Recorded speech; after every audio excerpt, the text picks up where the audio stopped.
ball. The Night Lord is confused, but Hunen is well past logic. He lunges at the Night Lord, going straight for a kill shot. The Night Lord barely dodges the blade, whistling past his ear. The impact shatters the furniture and the peace treaty at the exact same time. Hunen looks like a man possessed. He's not here to negotiate. He's here to vent his rage. The guards try to step in, but they're nothing more than speed bumps to him. The Huyen family members are screaming for their master to stop, while the Night Lord realizes he's been lured into a slaughterhouse. Hunen unloads on everyone in sight. Steel clashes against steel, and the shockwaves are tearing the room apart.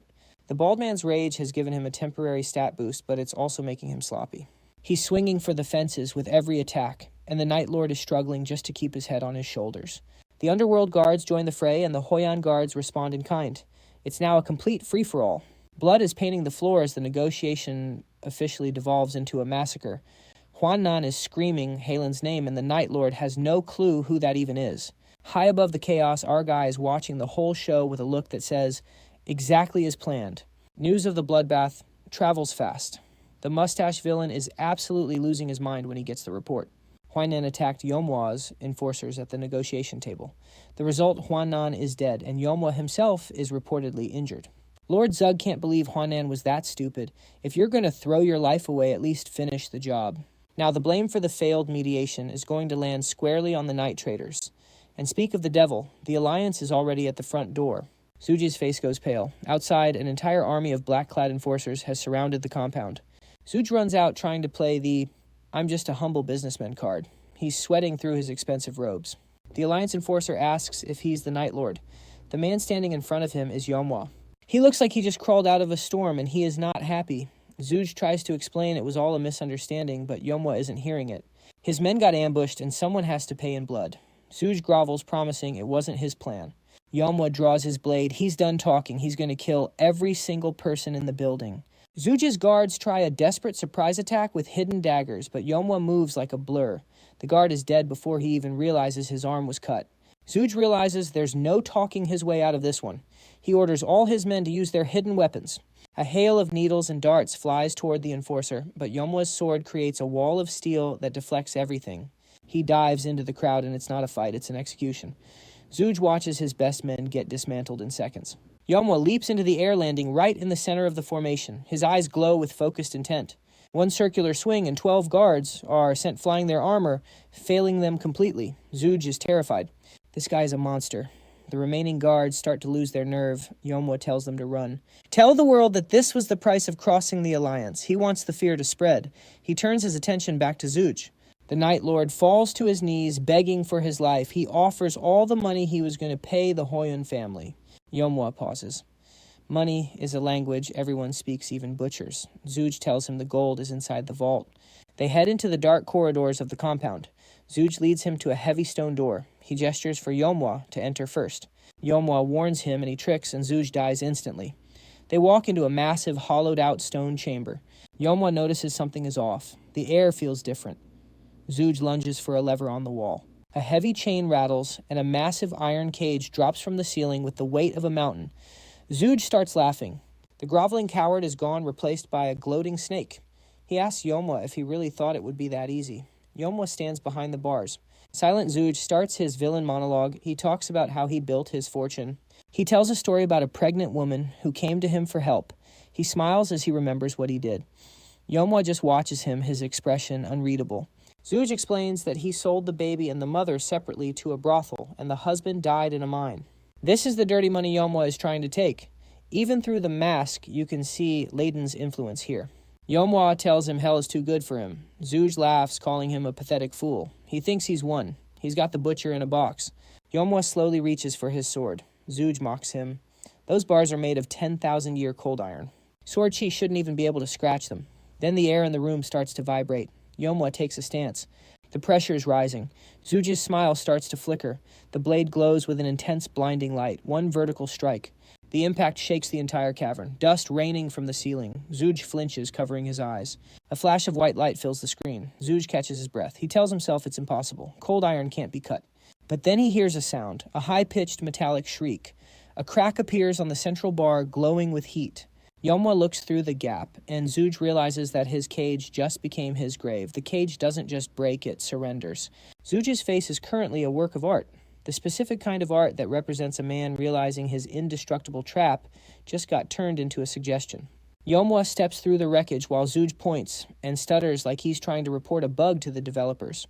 Yomwa's eyes are cold. Zuj decides he's done playing fair. He slams a hidden lever, and a purple cloud of bitter death poison erupts from the ceiling. This stuff is designed to liquefy your veins before you can even scream. He starts gloating, explaining the chemistry of his victory, acting like he just won a championship match. Then he notices the silence. There are no screams, just the sound of someone walking through a light mist. The purple cloud parts, and it looks like the poison didn't even ruin Yomwa's hair. The Night Lord's brain has officially left the chat. He screams in terror as a shadow looms through the vapor. Yomwa asks him how he thinks he survived. He doesn't wait for an answer. Zuj pivots, immediately claiming it was all a prank. He's trying to save his neck with a bit of that "it was just smoke, bro" energy, but Yomwa doesn't do pranks. He unloads a concentrated blast of chi that hits Zuj like a physical wall of karma. He tells the dying man that he likes jokes too. Then he tells him to save the punchline for the king of hell. Zuj's eyes roll back. The Shandong night market is officially under new, much deader management. Cut to the B family estate. The strategy meeting is in full swing. Leiddon's family is worried about the fallout of the massacre. They think a war is coming to Shandong. Leiddon just sits there looking like he's bored of the plot. They ask why he's so calm. He breaks it down. The factions involved are too far away to launch a full invasion. Now that the butcher has done his job, common sense says they won't come back just for a grudge. His father is impressed. He asks about the local night market remnants. Leiddon explains the fundamental rule of greed. They aren't going to seek revenge. They're going to spend the next 6 months eating each other to see who gets the empty chair. The adults are relieved, but they don't see the real game. Leiddon's internal monologue is much darker. He's counting the enemies the Alliance just made. He needs to figure out who is backing the Alliance leader, Ma Fangji. He announces he's leaving for Wuhan tomorrow. Mom isn't happy. She wants her son to stay home and maybe, I don't know, find a wife. Dad tier energy intervenes. He says the boy needs to be diligent. He tells Leiddon to be considerate of his subordinates. Leiddon bows, but internally he's laughing. He spent 70 years being the considerate leader, and it killed him. He remembers his old life. The pressure of being at the top, thinking you have to be everything to everyone, the exhaustion. He realizes that this time he's just going to be himself. If that makes him a trash leader, so be it. Flashback to the vault. Leiddon burned all the debt notes, freeing the locals from the night market's grip. He walked away with $500,000 in cash and the cold iron cage. He's literally Robin Hood, if Robin Hood had a better retirement plan. Next morning at the Song family estate, Holland wakes up stretching like she just finished a 10-hour sleep stream. Her maid notices she's in a suspiciously good mood. She's smiling, no nightmares. The trauma of her past master is officially purged. She looks like she's finally ready to start her own protagonist arc. Then the maid mentions that Leiddon is waiting outside. Instant panic. She hasn't washed, no makeup. Her main character aura is currently at 0. She starts barking orders, demanding her favorite clothes. She disappears into the room in a cloud of dust. The maid notes that she literally used light footwork techniques just to get to the bathtub. Priorities. Outside, the sun is hitting the mountains. Leiddon is waiting, looking like he's posing for a Manhwa cover. He hears someone approaching and turns around. Halen shows up looking like she's ready for a royal wedding. She tries to play it cool, yawning like she just woke up and didn't spend 30 minutes on her eyeliner. Leiddon stares at her. He notes that her face looks fine and her clothes are neat. Holland is currently dying inside. That is not the reaction she spent 30 minutes on. She asks why he's here so early. He drops the bomb. He's leaving for Wuhan. The sparkle in her eyes dies instantly. She clenches her sleeves. He thanks her for everything. It sounds like a final goodbye. She tells him to have a safe trip. Her face is a mask of polite disappointment. Then Leiddon gives her that specific smile, the mentor smile. He tells her she needs to keep her promise. He promised to teach her an even better martial art than her trash former master. She realizes he isn't just leaving her behind, he's leveling her up. They move to the training courtyard. Leiddon introduces the Jinhua sword technique. This was the signature style of a legendary swordswoman from 2 generations ago.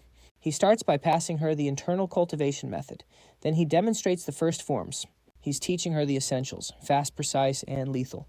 He tells her to focus. Her energy flow is unstable because she's too worried about looking good. She starts the grind. The sun starts to set. She's exhausted. This isn't the flashy stuff they teach in dojos. This is survival martial arts. He tells her to keep training until he returns. She smiles, the fatigue vanishing because he's giving her a reason to get stronger. Leiddon drops some wisdom. To be truly free, you have to be unbound. But freedom isn't just doing whatever you want. True freedom belongs to the person who has practiced a single move 10,000 times. She takes it in. Perseverance is the only path. He turns to leave. Wait. She promises she'll be stronger the next time they meet. He looks back and says he's looking forward to it. A look passes between them. Not quite romance, not quite just teacher and student. Something more interesting. Transition. Back in Wuhan, Leiddon is walking through the streets when a familiar scream hits his ears. Guangtoto hits him with a hug that would have shattered a normal person's ribcage. Leiddon tells him to calm down, acting like he was only gone for a few weeks. Guangtoto is crying. He'd heard about the trouble in Shandong and assumed his young master was a goner. But one look at Leiddon made him pause, sensing a completely different aura and vibe. Leiddon calmly explains that the situation is handled, leaving Guangto gaping at him with eyes as wide as saucers. Guangto asks if Leiddon was terrified, admitting that he himself would have had a heart attack. Leiddon just gives him a completely deadpan look. I was scared, Leiddon admits, but I had someone ready to die for me. Confused, Guangto scans the area searching for this brave hero. Leiddon simply points at him. Me, Guangto sputters. Leiddon bursts out laughing, calling him a flimsy meat shield who needs another 100 years of practice. Just then, Master Kong arrives to welcome Leiddon home. Leiddon immediately asks how he's been. Kong looks exhausted, yet he has the satisfied expression of someone who just aced a 100% completion run. Leiddon insists he get some rest, but Kong protests that he's been eating and sleeping just fine. Leiddon pulls rank and makes it an official order. Kong just smiles and says there's a place he needs to show him first. He leads Leiddon to a massive compound where the young master stops in his tracks. Kong proudly reveals he's just purchased the estate to serve as the new headquarters for their merchant group. Leiddon gazes at the imposing gates, thinking to himself, the legend begins here. He murmurs that it's absolutely beautiful. With its vast courtyards and towering structures, it's the perfect spot for a guild headquarters. Leiddon commends Kong for his hard work, but Kong humbly replies that he only used the funds Leiddon provided. Leiddon quickly corrects him, saying, it's our money. Clearly touched, Kong gives a deep bow and asks Leiddon to bestow a name upon their new group. Leiddon turns the honor back to him, saying, Chief Kong, you should be the one to name it. After a moment of thought, Kong proposes the Taiyang Trading Company, like a star that will illuminate the world. Leiddon approves, remarking that it's a fitting name for the enterprise destined to monopolize the entire Murim economy. A proud look washes over Kong's face as they stand before the gateway to their burgeoning empire. For the time being, however, Leiddon decides to continue staying at the inn. He wants the Taiyang group to develop its own identity separate from the BC clan. Just like always, he's playing the long game. Right on cue, Beak Pio arrives to welcome his lord home. Leiddon greets him with a smile, noticing two unfamiliar men standing behind him. The two men are eyeing Leiddon with visible skepticism. Beak Pio moves to introduce them, prompting them to greet their new lord, and they offer a bow. He introduces them as Yang Qiang and Mong Do, who served as Beak Pio's right and left hands back in his elite unit days. Leiddon simply states that if Beak Pio trusts them, then he trusts them too, adding that they can get acquainted over time. This immediate acceptance leaves the newcomers completely stunned. They manage a loud affirmative response, but the doubt is still plain to see in their eyes. Leiddon reads them like an open book. To them, he's just a kid. However, he's well aware that he needs more than just sheer numbers right now. He needs talented individuals he can truly rely on. And if they're not yet convinced, he's about to give them a compelling reason to trust him. Later, back at the estate, Beak Pio is seen catching up on some documents. He appears focused and intense, but Leiddon knows precisely what's troubling him. He casually asks if Beak Pio misses his family, causing the man to freeze on the spot. Beak Pio shows Leiddon a letter from his wife, clearly worried that his lord will think he's growing soft or distracted. But Leiddon just offers a gentle smile. He's no corporate despot, at least not to his allies. With a knowing look, he slides a heavy pouch across the table. Beak Pio stares at the bag as if it were a bomb. Inside is 300,000 yang. His brain short-circuits for a second. That's enough money to buy a small city. Leiddon instructs him to use the funds to establish an elite guard unit, or more specifically, an elite sword unit. He emphasizes that he's not looking for quantity. What he wants is a small elite squad capable of entering a war zone and emerging completely unscathed. Beak Pio accepts the task, his eyes blazing with a newfound depth of respect. But Leiddon isn't finished with his generous gifts just yet. He produces another present, a sword. He tells Beak Pio that this blade is now his to use. Beak Pio immediately recognizes the exceptional craftsmanship. He realizes it was Leiddon's own personal sword. Leiddon just shrugs it off, casually, mentioning he recently acquired a better one and this was just collecting dust.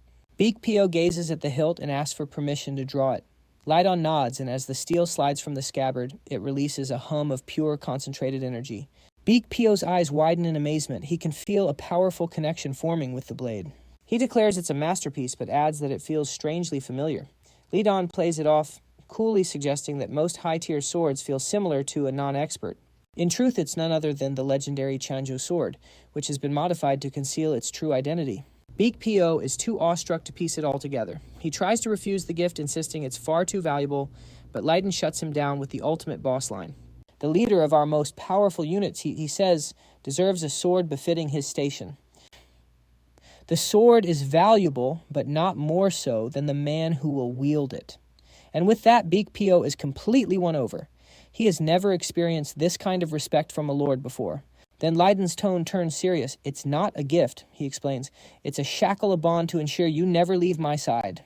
He then asks if Beak Pio is willing to accept this bond. At this point, Beak Pio would probably march into an active volcano for the kid. He accepts the shackle with profound gratitude. Leiddon's strategy for forging a ride-or-die inner circle is proceeding flawlessly. Loyalty is the most precious resource in Murum, and Leiddon has just effectively bought out the entire supply. The sun sets over the city of Wuhan. Back at the inn, Leiddon finds Guangtou sulking. The big guy is feeling left out and wants a legendary gift of his own. Leiddon promises him something far better than an elixir. Guangtou's imagination runs wild with possibilities like a dragon's core or a god-tier weapon. Then Leiddon produces a bottle of wine. The disappointment on Guangtou's face is enough to power a small village. He's complaining that everyone else got gold and swords while he just got a hangover. Leon sighs. He tells him he'd give more if he had anything left, but he's literally spent his entire budget on the others. He reminds Guangtou of his philosophy: if you hoard too much, it turns into garbage. He offers the bottle. Guangtou realizes that for Leon, this is a genuine moment of relaxation. The wine pours. The atmosphere shifts from lord and servant to friends. Guangtou accepts it, and Leon actually looks content. This is the only guy he can actually be himself around. They toast to the future, which is about to get a lot more complicated. Switch to the Hoyon clan headquarters. The vibe here is significantly less wholesome. The clan head Fiancé is sitting on his throne like a storm cloud. He demands to know what happened in Shandong. A disciple is kneeling, trembling. He tells the truth. Hoyon Nam attacked Yomhwa first. Fiancé explodes. The sheer pressure of his ki cracks the floor. He can't believe one of his masters was that stupid. The disciple doubles down. It wasn't a mistake. It was a choice. He begs the head to believe him. Fiancé realizes this is a death sentence for the clan's reputation. He orders the others to leave. He stays behind with the witness. He asks if there's anything else. The disciple drops the real bomb. Hoyon Nam was seen taking a secret bribe from the night market. 10,000 yang to sabotage the negotiation. If the public finds out a prestige clan master was a hired thug, they're finished. He asks if anyone else knows. The disciple says no, just him. Fiancé tells him to never speak of it again. The disciple bows, thinking he's safe.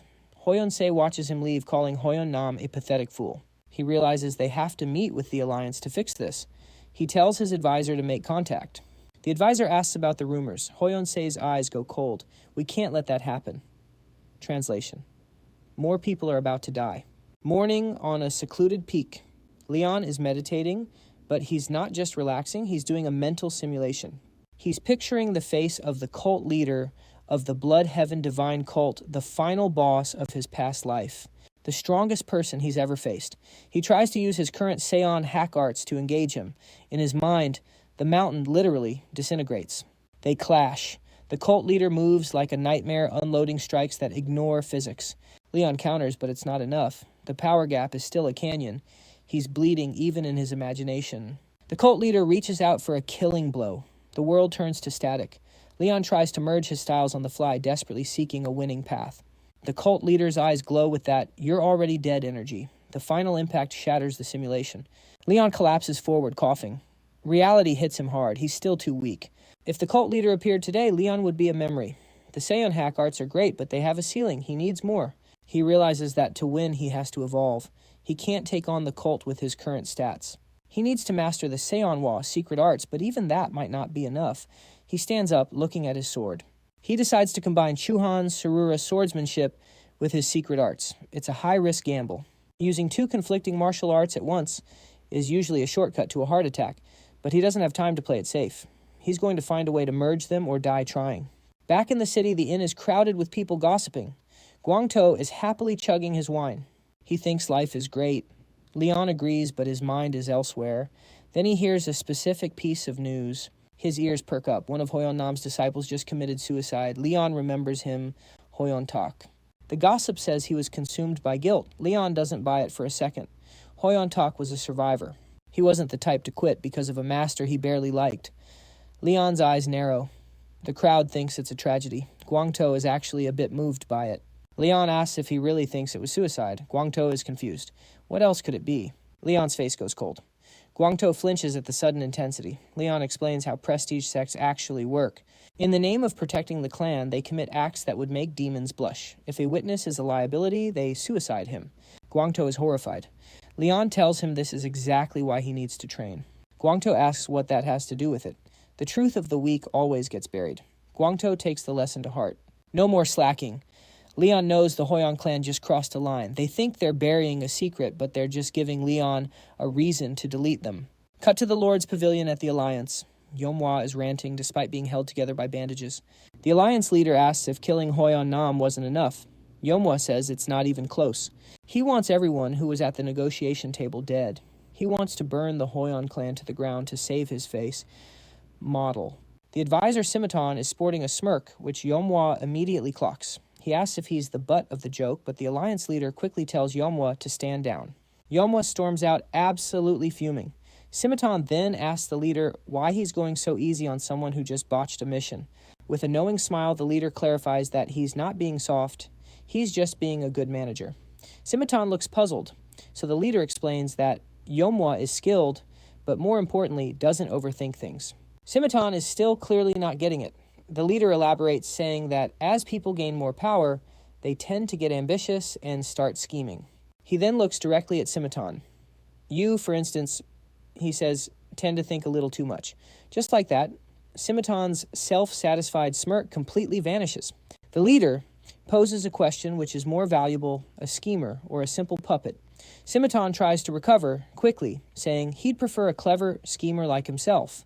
The leader just laughs. He agrees, adding that no matter how much Simiton schemes, he'll always be right in the palm of his hand. He then orders the Hoyon incident to be swept under the rug, nice and quiet. Simiton bows in compliance, but inside his mind is absolutely screaming. Watching the leaders retreating back, Simiton realizes that Mafangji has changed. He's definitely not the simple-minded man everyone took him for. He's transformed into something far, far darker. The impending war for Murim just got a whole lot messier. Meanwhile, in Wuhan, the local hotspot for gossip and ridiculously expensive tea, the tea house is absolutely packed all because the Murim Alliance's resident mummy is hosting a little get-together. Yomhwa, the man rumored to have killed a master with a single punch, is currently nursing both his wounded ego and a drink. He's surrounded by a crowd of warriors who are only there for one reason: they heard he was giving out free cash. Our hero, meanwhile, is sitting at a quiet table in the corner, just watching the whole circus unfold.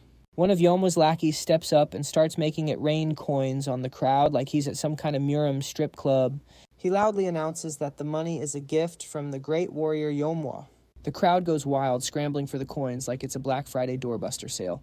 Leon watches the desperate scene and sighs. He thinks to himself that gathering a crowd just to flash your cash is peak mid-tier villain behavior. That's when he spots a familiar face in the crowd number 7. He's surprised to see her here, especially since she's giving Yomhwa that very specific, "I'm measuring your neck" for a coffin glare. All of a sudden, a sharp voice cuts through the commotion, asking if a certain someone has no fear of the heavens. The temperature in the room seems to drop about 20 degrees. An old woman and a young girl step into the center of the tea house, and Leon finds himself staring at the elderly woman. He recognizes that face. It's like seeing a ghost from 70 years ago. Just then, the so-called Heavenly Blade Master steps forward, demanding to know who gave them permission to speak. The old woman identifies herself as Mei Niang. She announces that she's the grandmother of the boy who supposedly committed suicide. The entire room falls silent. Everyone knows that's a very touchy subject for the Alliance right now. The name Mei Niang hits Leiddon like a ton of bricks. It takes him a moment to connect the little girl he once knew with the elderly grandmother standing before him. He remembers her as a reckless little girl from his home village who was like a little sister to him. She used to trail after him everywhere, vowing to marry him when she grew up. Eventually, she married into the Hoyan family, and he lost touch with her completely. It all clicks into place. The disciple who died wasn't just some random kid, he was her grandson. The bald master starts mocking her, calling her grandson a weakling who couldn't take the heat. She immediately snaps, screaming that her boy was no coward. Apparently, the master doesn't appreciate being yelled at. He shoves her with enough force to have killed any normal elderly person. She staggers backward, her eyes wide with terror, but before she can hit the floor, Leiddon is suddenly there. He catches her with a speed and precision that no one in the room even registered. He gets a close look at her face. Even now, he can see traces of that reckless little girl in the lines of her weathered face. It's a strange feeling being the only one who remembers her as she was. He gently tells her to stop. He tells her this isn't the place for this. The bald master, furious, demands to know who the hell he is. Leiddon, however, just plays it cool. He says he was just an innocent bystander, right up until someone decided to assault a grandmother. The master actually has the nerve to get offended and lecture him about manners and respecting elders. Leiddon hits him back with some deadpan logic, pointing out that manners don't really factor in when you're talking about someone who assaults senior citizens. The crowd erupts in whispers. The general consensus is that Leiddon is a dead man, walking. Yeonhwa's personal guards start to move in, but Yeonhwa himself signals for them to hold back. Yeonhwa stands up ready to make his exit. He's clearly annoyed. He came here for some good PR, and now the whole thing has devolved into a messy scene. He sweeps out of the room, making a big show of how he's above all this petty drama. This leaves the bald master to deal with Leiddon all by himself. The master threatens Leiddon, telling him he'll regret not knowing his place. Leiddon just looks back at him, his expression completely unreadable. Leiddon notes that Yeonhwa is only leaving to save face, a classic politician's move.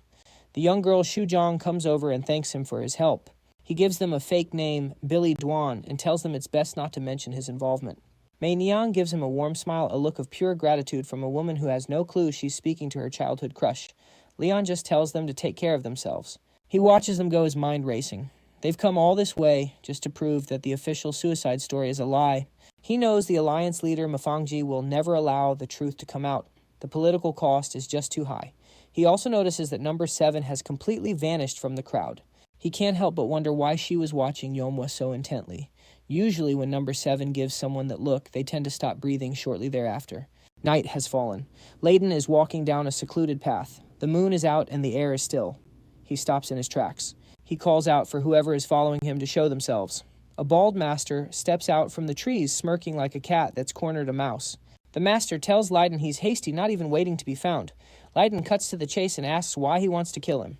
The master says it's because Leiddon mocked him in front of a crowd. Apparently in the martial world, a little public embarrassment is a perfectly valid reason for murder. He claims Leiddon spoke recklessly and didn't know his place. Unimpressed, Leiddon asks if that's really the only reason he has. He can't believe this guy is actually willing to commit murder over a bruised ego. In response, the master simply draws his sword. The master says he doesn't need any more reasons. That's when Leiddon realizes this guy is a professional predator who has likely been killing anyone who offends him for years. The master swings his sword, the blade whistling through the air. Leiddon stands his ground, unfazed. Leiddon tells the man to say his last words. The master thinks he's joking. After all, he's a master and Leiddon is just some kid. Leiddon casually tells him it doesn't matter who he says goodbye to, the trees, the birds, the rocks, as long as he says it. The master just laughs, calling him a lunatic. Leiddon closes his eyes for a split second, thinking, let's see how long that laughter lasts. The master lunges forward with a killing blow. The impact craters the ground, but Leiddon is already gone. He reappears in the master's blind spot, moving so fast it's like a glitch in an animation. He uses just one finger to deflect the massive sword strike. A shockwave of chi sends the master flying backward as if he'd just been hit by a truck. Leiddon stands there, surrounded by a faint shimmering aura, while the master lies on the ground, coughing up blood. Realizing he just picked a fight with an absolute monster, the man immediately changes his tune and starts begging for mercy. Leiddon can't help but note how quickly his attitude flipped. Leiddon quips that he wishes the guy's sword was half as fast as his mouth. His face becomes a mask of pure, unfiltered menace, as the master begs again, promising him anything. Leiddon scoffs, asking if the man really thinks he'd let him go, just so he can come back later with more friends. The master tries to make a run for it. That's absolutely not happening. The impact of Leiddon's palm strike lifts the master off his feet, suspending him in midair for a heartbeat, before a follow-up kick slams him into the dirt. with the force of a meteor. The ground shatters from the impact. The master is finished. Leiddon looks down at the body. He mutters that he can't stand people who kill over hurt feelings but then beg for their own lives when the bill comes due. Meanwhile, later that night in the city, Yeonhwa is back in his private quarters, chugging liquor to dull his pain. His table is covered in luxurious food that he isn't even touching. He just clutches his chest in frustration. He's still fuming about the incident with Shandong. The fact that he almost died at the hands of a weakling is eating him alive. He hears a noise and glares at the door. One of his subordinates enters to report that Ilu is missing and hasn't been seen since yesterday. Yeonhwa is already on edge and doesn't need his staff going AWOL. He snaps, asking if the idiot went off on his own. The guards exchange a nervous glance. They suggest that perhaps Ilu went after the old grandmother from the inn. Yeonhwa pours another drink, recalling that the old woman had gone to the Alliance headquarters to see the leader, but was turned away. He calls her a damned old woman, regretting that he let her live. If Ilu went to finish her off and still hasn't returned, that can only mean there's a problem. He orders his men to bring them in, the girl and the grandma, dead or alive. The guard rushes out to carry out the order. Yeonhwa takes a long drink from his cup, reflecting on how his luck has been absolute garbage lately. Little does he know it's about to get a whole lot worse. Cut to a different inn where Ma Yang and her granddaughter Shujang are sitting at a small table. Shujang is trying to get her grandmother to eat, but the old woman just looks completely defeated. The realization that justice doesn't exist for people like them is slowly sinking in. We flash back to the Alliance Gate, where the guard's answer to their plea was a flat no. They tried to explain their situation, but the guard just yawned, saying that everyone in Murim has unfair circumstances. He told them they could go through the proper procedures, which Shujang immediately realized was just a polite way of saying never. It would take months, and even then they'd probably just be ignored. They were literally kicked to the curb. Back in the present, Mayang looks at her granddaughter. The girl is doing her best to stay positive, promising they'll just try again tomorrow. But Mayang knows better. She calls herself a wretched woman, lamenting that she can't even protect the memory of her grandson. Meanwhile, Leiddon is watching them from a balcony across the street. He can't help but think about the coincidence of it all. Out of all the people in this world, fate somehow brought her to him. Just then, he senses something approaching. A group of cloaked figures is stealthily moving toward the inn. Down below, Mayang looks up as a shadow falls over their table. It's one of Yeonhwa's enforcers. He looks like he's in a terrible mood and is eager to share it with everyone. Mayang asks who he is, and he tells them to come along quietly if they don't want to die. The terrified girl clutches her grandmother's arm. We switch back to Yeonhwa's room. He's pouring himself more wine, acting like he's the king of the world. The old woman and the girl are brought before him, and he smugly tells the grandmother not to get so worked up. Model. He claims he just has a few questions. She snaps back, asking why he'd kidnap them if all he wanted was a chat. Yeonhwa just smirks, clearly enjoying the power dynamic.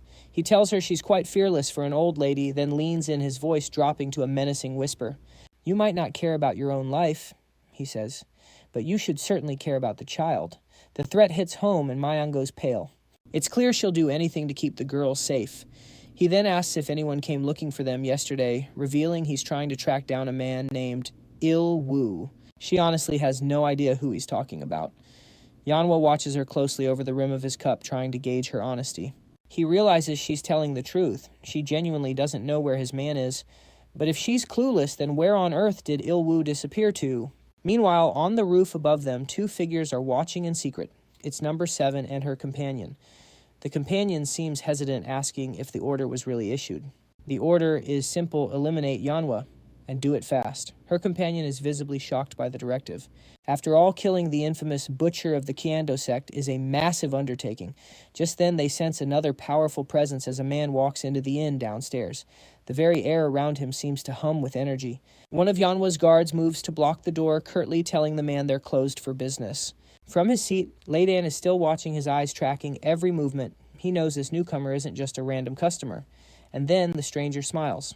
It's the kind of smile you see on a shark right before it bites. The guard gets more aggressive, but the stranger doesn't even flinch. Yeonhwa yells from the back of the room to let him in. The stranger strolls right past the guard as if he were completely invisible. He takes a seat at an empty table and casually asks for some liquor and side dishes. The poor waiter looks absolutely terrified. The room is full of Yeonhwa's hardened killers, yet this guy's acting like he's here for a peaceful Sunday brunch. Yeonhwa asks who he is. "Just a passerby," the man replies. "I just stopped in because I was hungry." Yeonhwa points out that this is hardly the only inn in the city. At that, the stranger's smile finally fades. Suddenly, the temperature in the room seems to drop. Yanhwa is done with the games and demands to know why this particular man chose this particular inn. It seems the butcher has finally met his hunter. Night falls in Wuhan, but this tavern is about to get louder than a Call of Duty lobby. Our guy Leiddon is just sitting there looking completely unimpressed, while Yanhwa, the supposed slaughterer of the Alliance, tries to figure out why this random peasant isn't trembling in fear. Leiddon just lets out a sigh. He's been through enough real battles to recognize a mid-tier villain's monologue when he hears one. Meanwhile, Yanhwa's goon is completely losing his mind. He can't believe Leiddon is actually smirking at them. Yanhwa tells his man to chill, but you can see the vein throbbing on his own forehead. The goon hesitates, staring at Leiddon as if he's seen a ghost. Leiddon just gives him that classic, "Are you done yet? Look." Yanhwa is starting to realize this isn't a normal civilian. Ordinary people don't have eyes that look like they've already seen the end of the world and survived. He asks if Leiddon is from the Hunen family. Leiddon simply shrugs in response. He says he's heard the rumors about what Yanhwa did to that family back in Shandong. He begins connecting the dots out loud, openly mocking Yanhwa's so-called heroic reputation. He casually mentions how Yanhwa once declared that everyone from that family had to die. The atmosphere in the room instantly drops about 20 degrees. Yanhwa doesn't even bother to deny it. He just cracks a sick little smile. "Useless people are better off gone," he sneers. Classic villain logic. The grandmother Mayang screams that it's all nonsense, but Leiddon's voice cuts cleanly through the noise. He simply asks, "Why? Was it because of your worthless pride?" Yanhwa looks as though he's just been physically slapped across the face. Leiddon presses on, asking if Yanhwa's ego was really worth the lives of all those young people he slaughtered. Yanhwa just laughs it off, claiming he's a god compared to the lowly fools he kills. Leiddon's internal monologue turns cold. He realizes it's not that guys like this can't control their anger. It's that they simply choose not to, because in this corrupt world, they believe nobody is strong enough to ever make them stop. From where I'm standing, Leiddon says, his voice flat, "You just look pathetic. Game over." And with that, the roast is officially complete. One of the goons completely loses it, swinging a fist that would have easily killed a normal person. Leiddon doesn't even bother to stand up. He just shifts his weight slightly, and the goon is sent into a 360-degree spin cycle. He hits the floor with enough force to wake up the neighbors next door. Talk about impact. The floorboards practically give up on life. Everyone else in the room is frozen solid. For them, the very logic of the universe has just shattered. The goon is left face down in a small crater of splintered wood and dust. His partner rushes over, screaming for his brother. He frantically checks for a pulse, and his face goes white. The man's neck is snapped. Instant deletion. Yanhwa's expression darkens. This is no longer a game. Leiddon finally stands up, looking as casual as if he were just taking out the trash. The other goon tries for a sneak attack with a hidden blade. Leiddon simply palms the man's face and slams him into a nearby wooden pillar. The guy's head meets the solid wood at what feels like Mach 1. And that's another one down. Leiddon still hasn't even broken a sweat. Yanhwa finally decides to enter the chat himself, charging forward in a blind rage. He throws a heavy punch aimed right at Leiddon's head. But for Leiddon, who just calmly tracks the movement, everything seems to be happening in slow motion. He effortlessly parries, pivots, and all the energy from Yanhwa's furious punch is harmlessly redirected into the floorboards. Yanhwa is left utterly confused. He's supposed to be the master in this room. Leiddon counters with a swift palm strike to the chest, sending Yanhwa flying backward over a row of tables. He goes flying through the furniture like a rag doll. Leon just calmly exhales. He's getting a feel for his new power level. Yanhwa ends up buried under a pile of splintered wood and broken plates. The grandma and the kid are staring as if they've just seen a dragon in human form. Spitting blood, Yanhwa gets to his feet. He realizes Leon came here with a purpose. A purpose? Of course I did. Leon gives him that classic main character smirk. Yanhwa demands to know his goal. Leon coolly informs him he'll find out right after he dies. Ouch cold. Yanhwa draws his sword, clearly done playing nice. This tavern is officially about to become a demolition site. An explosion of chi erupts. The roof is now more of a structural suggestion than an actual ceiling. Leon leaps gracefully through the falling debris. Yanhwa swings his sword with all his might, but he hits nothing but air. The sheer force of the strike tears right through the rest of the building. In a flash, Leon is already behind him. Yanhwa screams, calling him a filthy rat for running, but Leon isn't running. He's repositioning. He closes the distance in a heartbeat. A direct punch slams into the flat of Yanhwa's blade, and the resulting shockwave is absolutely insane. Yanhwa glances down at his sword and sees it cracking. A moment later, the blade shatters into 100 pieces, but surprisingly, Yanhwa doesn't panic. Instead, he starts channeling a completely different kind of energy. Leon recalls the rumors apparently Yanhwa is a beast with his bare fists too. This is actually perfect. Leon had been wanting to test out his new crane arts anyway. He focuses his eyes sharpening. It's fist versus fist. The impact of their clash creates a literal crater in the street outside. They're locked in a fierce power struggle with neither one willing to back down an inch. Yanhwa is screaming, pouring every ounce of his being into the strike. Leon, however, just flows with the energy. He's not fighting the force, he's absorbing it. The onlookers are just praying they don't get hit by flying shrapnel. Leon just smirks. My turn! He pivots his hips, centering his weight as the mystic crane art kicks in. He unloads a flurry of strikes so fast that Yanhwa can't even see them coming. Yanhwa tries to block, but his guard is as effective as wet paper. A final double palm strike lands squarely on the center of Yanhwa's chest. For a split second, Leon's eyes glow with power. The martial god is back. The building behind Yanhwa literally explodes from the sheer force of the blow, kicking up dust and smoke everywhere. Leon walks calmly through the wreckage, looking like he hasn't even broken a sweat. Meanwhile, Yanhwa is on his knees, looking like he's about to cough up his internal organs. Leon looks down at him, not with anger, but with utter disappointment. The smoke from their battle slowly begins to clear over the city. Crowds are gathering in the streets, staring up at the destroyed building. Civilians are gossiping, whispering that powerful masters must be fighting inside. Yanhwa is barely breathing, his mind reeling. He can't believe he was so thoroughly overpowered by a single fist. Leon tells him to get serious, completely trolling him since the fight is clearly over. Yanhwa's eyes go bloodshot as he flies into a berserker rage. He lets out a desperate scream and charges forward. Leon just casually sidesteps and lands a swift kick to his ribs. Yanhwa hits the ground so hard he cracks the stone beneath him. As he lies there wheezing, Leon stands by, looking as casual as if he were waiting for a bus. Yanhwa musters the strength for one last desperate swing. Leon just winds up and delivers another punch to the chest, making Yanhwa cough up a pint of blood. The impact sends him flying clean through the back wall. Leon stands over the defeated slaughterer, exhaling slowly. Yanhwa is barely conscious, staring up at Leon with pure terror. Leon notes to himself that anyone else would have died from that last hit. At this point, Yanhwa's pride is the only thing keeping him from passing out. He struggles to stand, his aura flaring into a dark, messy black. Leon calmly gets back into his stance. Yanhwa lunges one last time in a clear suicide charge, but Leon moves like water. A series of rapid-fire strikes land on Yanhwa's pressure points. 1, 2, a dozen hits in less than a second. Yanhwa's body just stops responding. Leon catches his hand in midair and squeezes, followed by the sickening sound of breaking bones.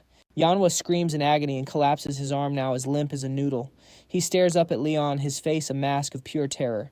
He finally understands the immense gap in their strength. Leon's expression is cold as he decides whether to finish him off, but then Leon senses something. The crowd outside is getting too close. He lands one final kick, sending Yanhwa flying out into the street for everyone to see as the wall explodes outward.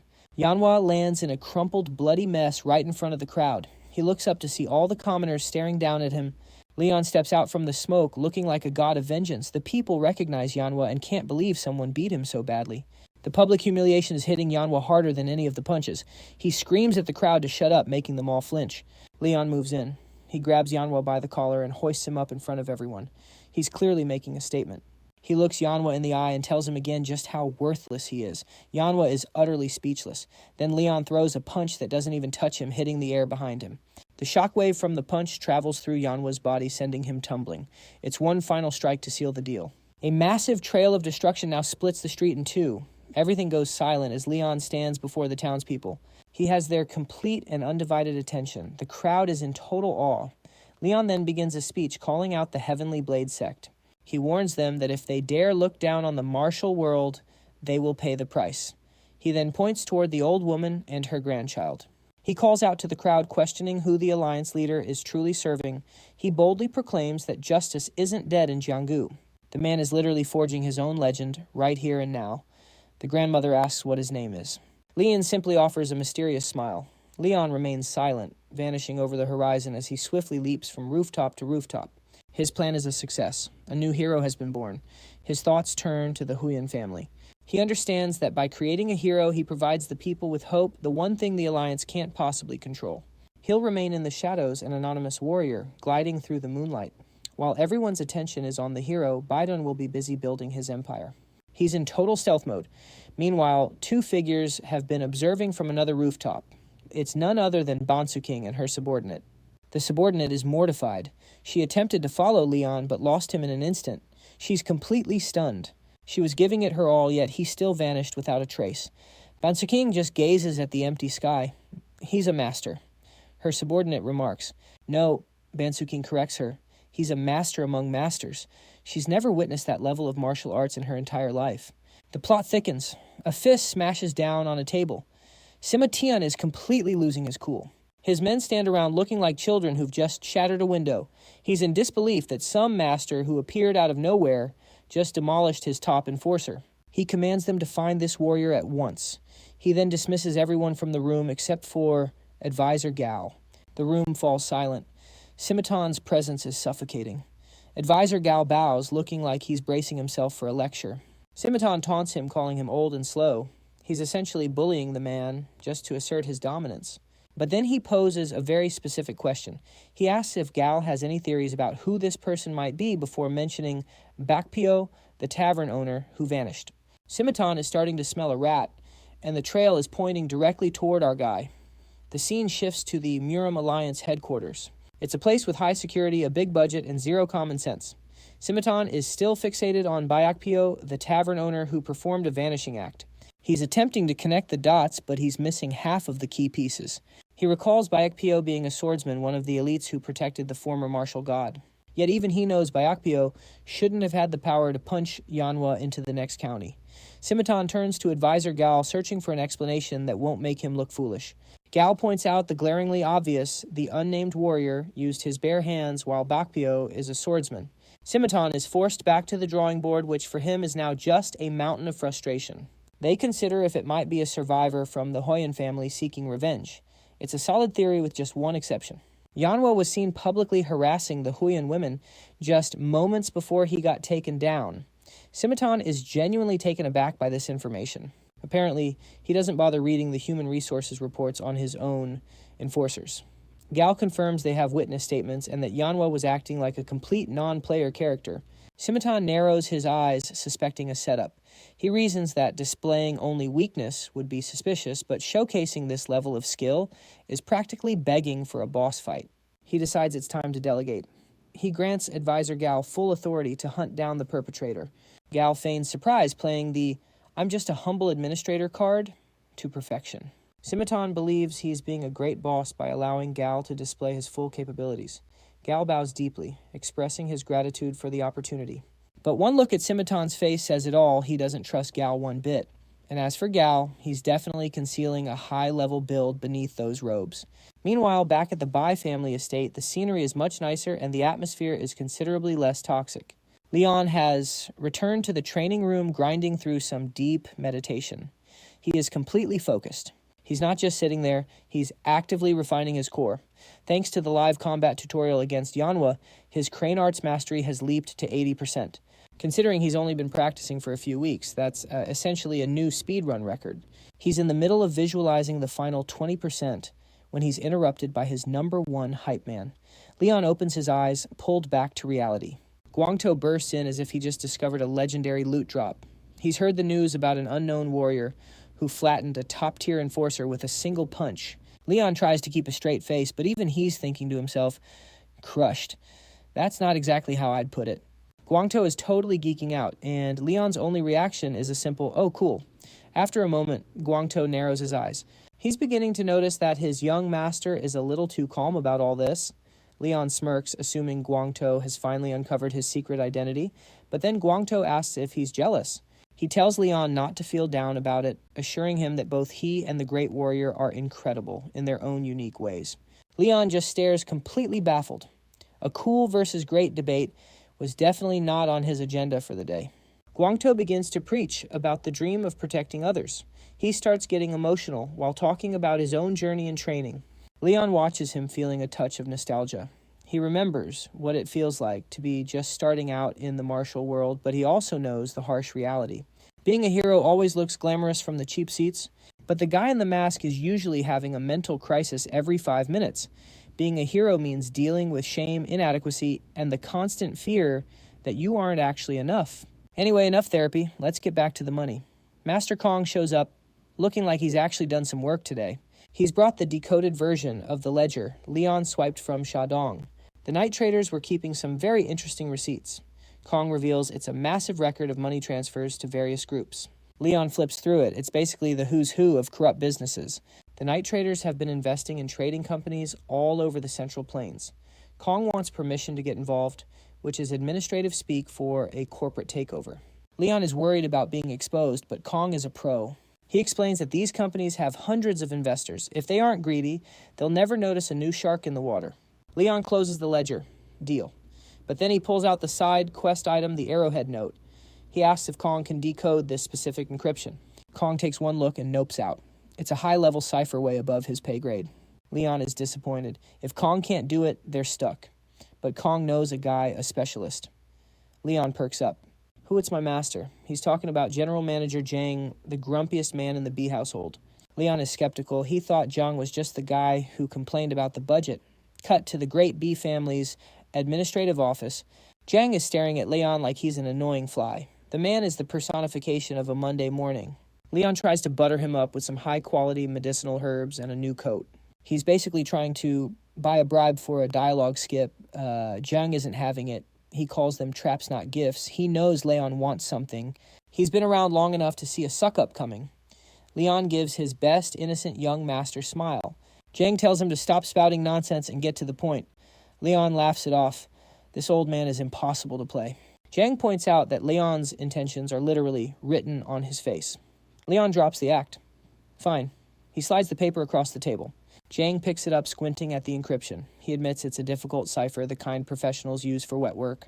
Come over tonight. Leon is shocked. That was fast. Also, he has to bring a bottle of liquor. Leon starts to walk out satisfied. But then Jiang asks a question that stops him in his tracks. Is that brat doing well? Jiang is looking away, pretending he doesn't care. Leon smiles. Yes, he's doing great. Jiang just grunts. Then that's enough. Leon's face softens.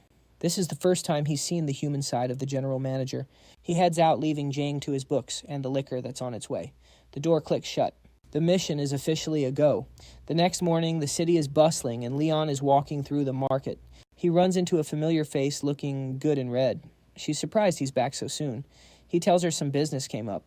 She blushes. She clearly thinks he came back just to see her. She asks how Wuhan was. Leon gives the most guy answer ever. More people, more complicated. He's trying to be casual, but he's already thinking about the Henan mission. She teases him, asking if there were many women prettier than her in the big city.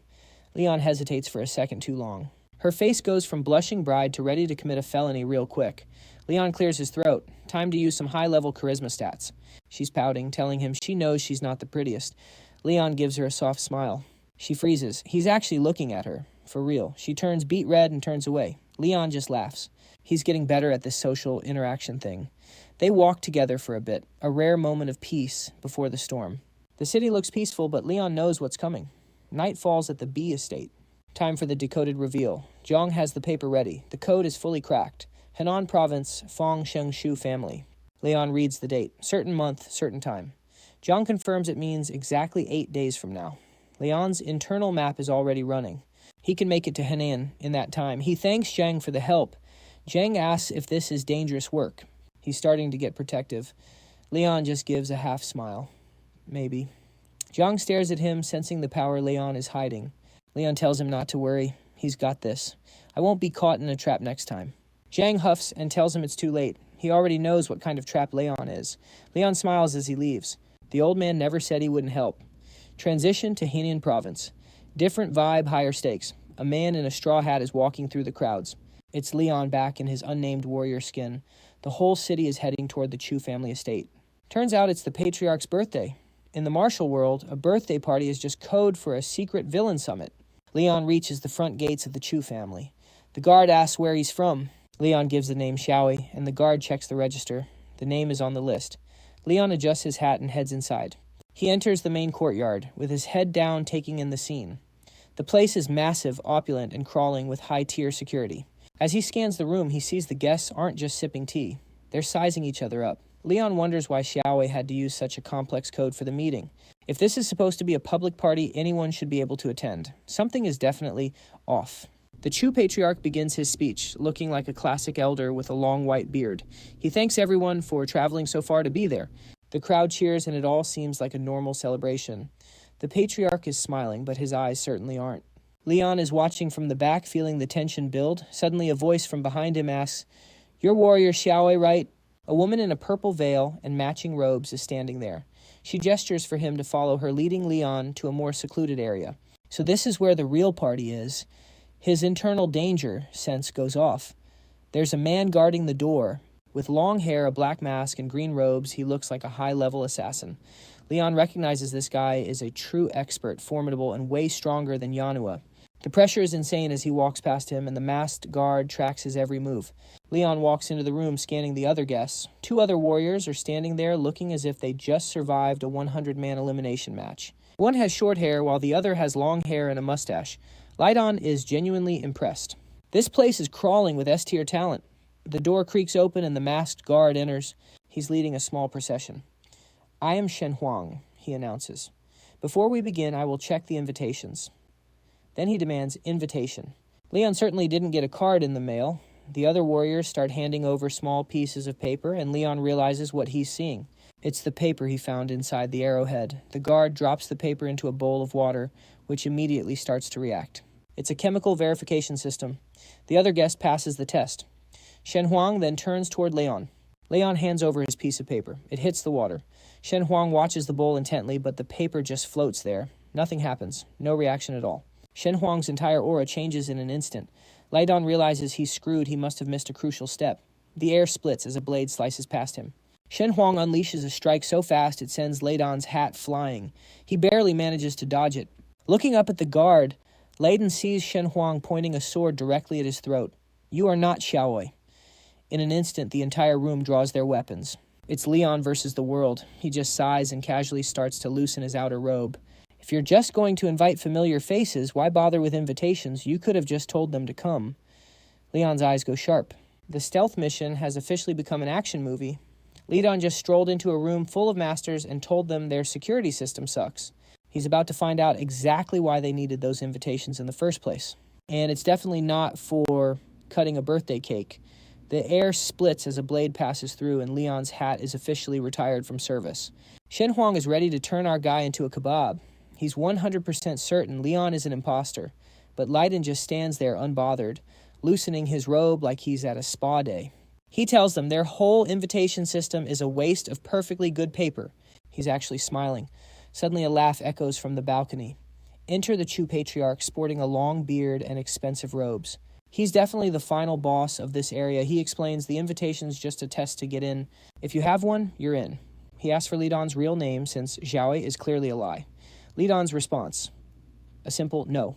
The level of disrespect is truly legendary. The masters in the room look ready to throw down, but the patriarch tells them to calm down. He thinks Leiddon's just playing hard to get. Leiddon points out that knowing a pig's name doesn't make the bacon taste any better. The patriarch actually likes his attitude. But he's still curious how Leiddon got the card, because the real Zhao is confirmed dead. Leiddon doesn't even blink. "I killed him." The room goes silent. The patriarch asks why. Leiddon explains that he's not a fan of people who run brothels and kidnap children. It's that simple. He's basically telling a room full of villains that he's here to clean up the streets. The patriarch's eyes narrow. Then Leiddon turns the tables, asking, "So what exactly is this place?" The patriarch launches into his sales pitch about special guests and chosen ones. Leiddon tells him to stop rambling and get to the point. "We are aiming to change the martial world," the patriarch declares. Leiddon's internal monologue is just one massive eye roll.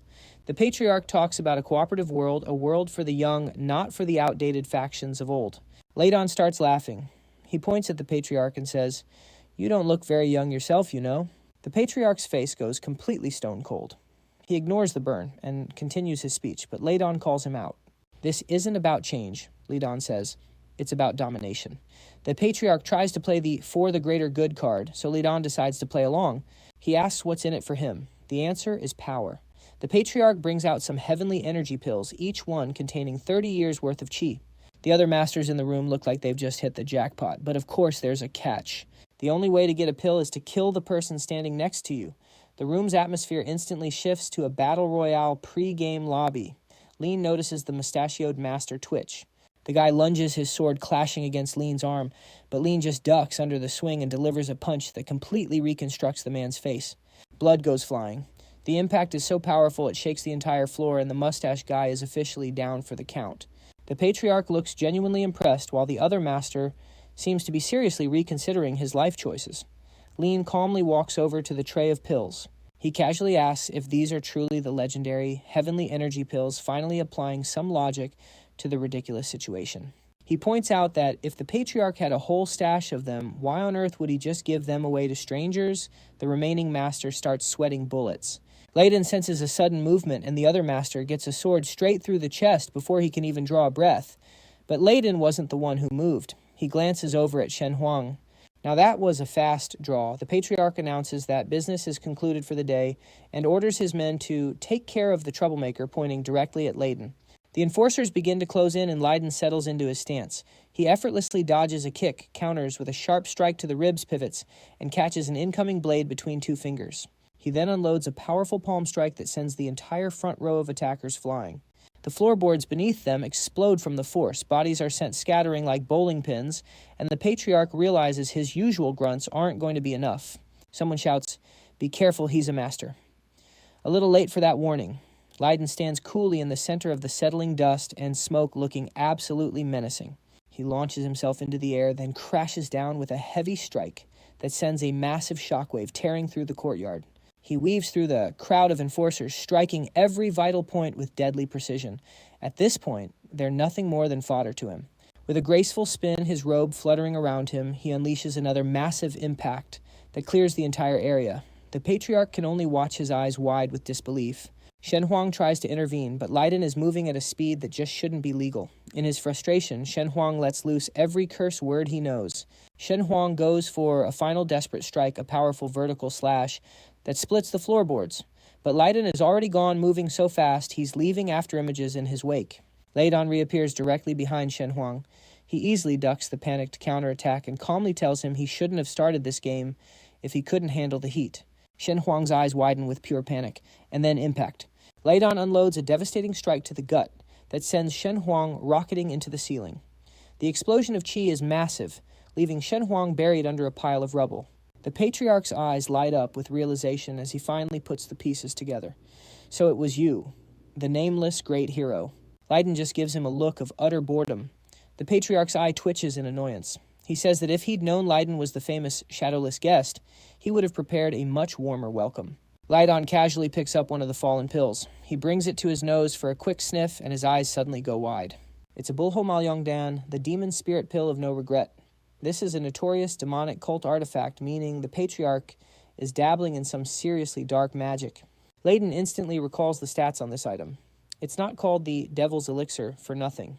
It grants a massive power boost, but it also puts a literal timer on your life.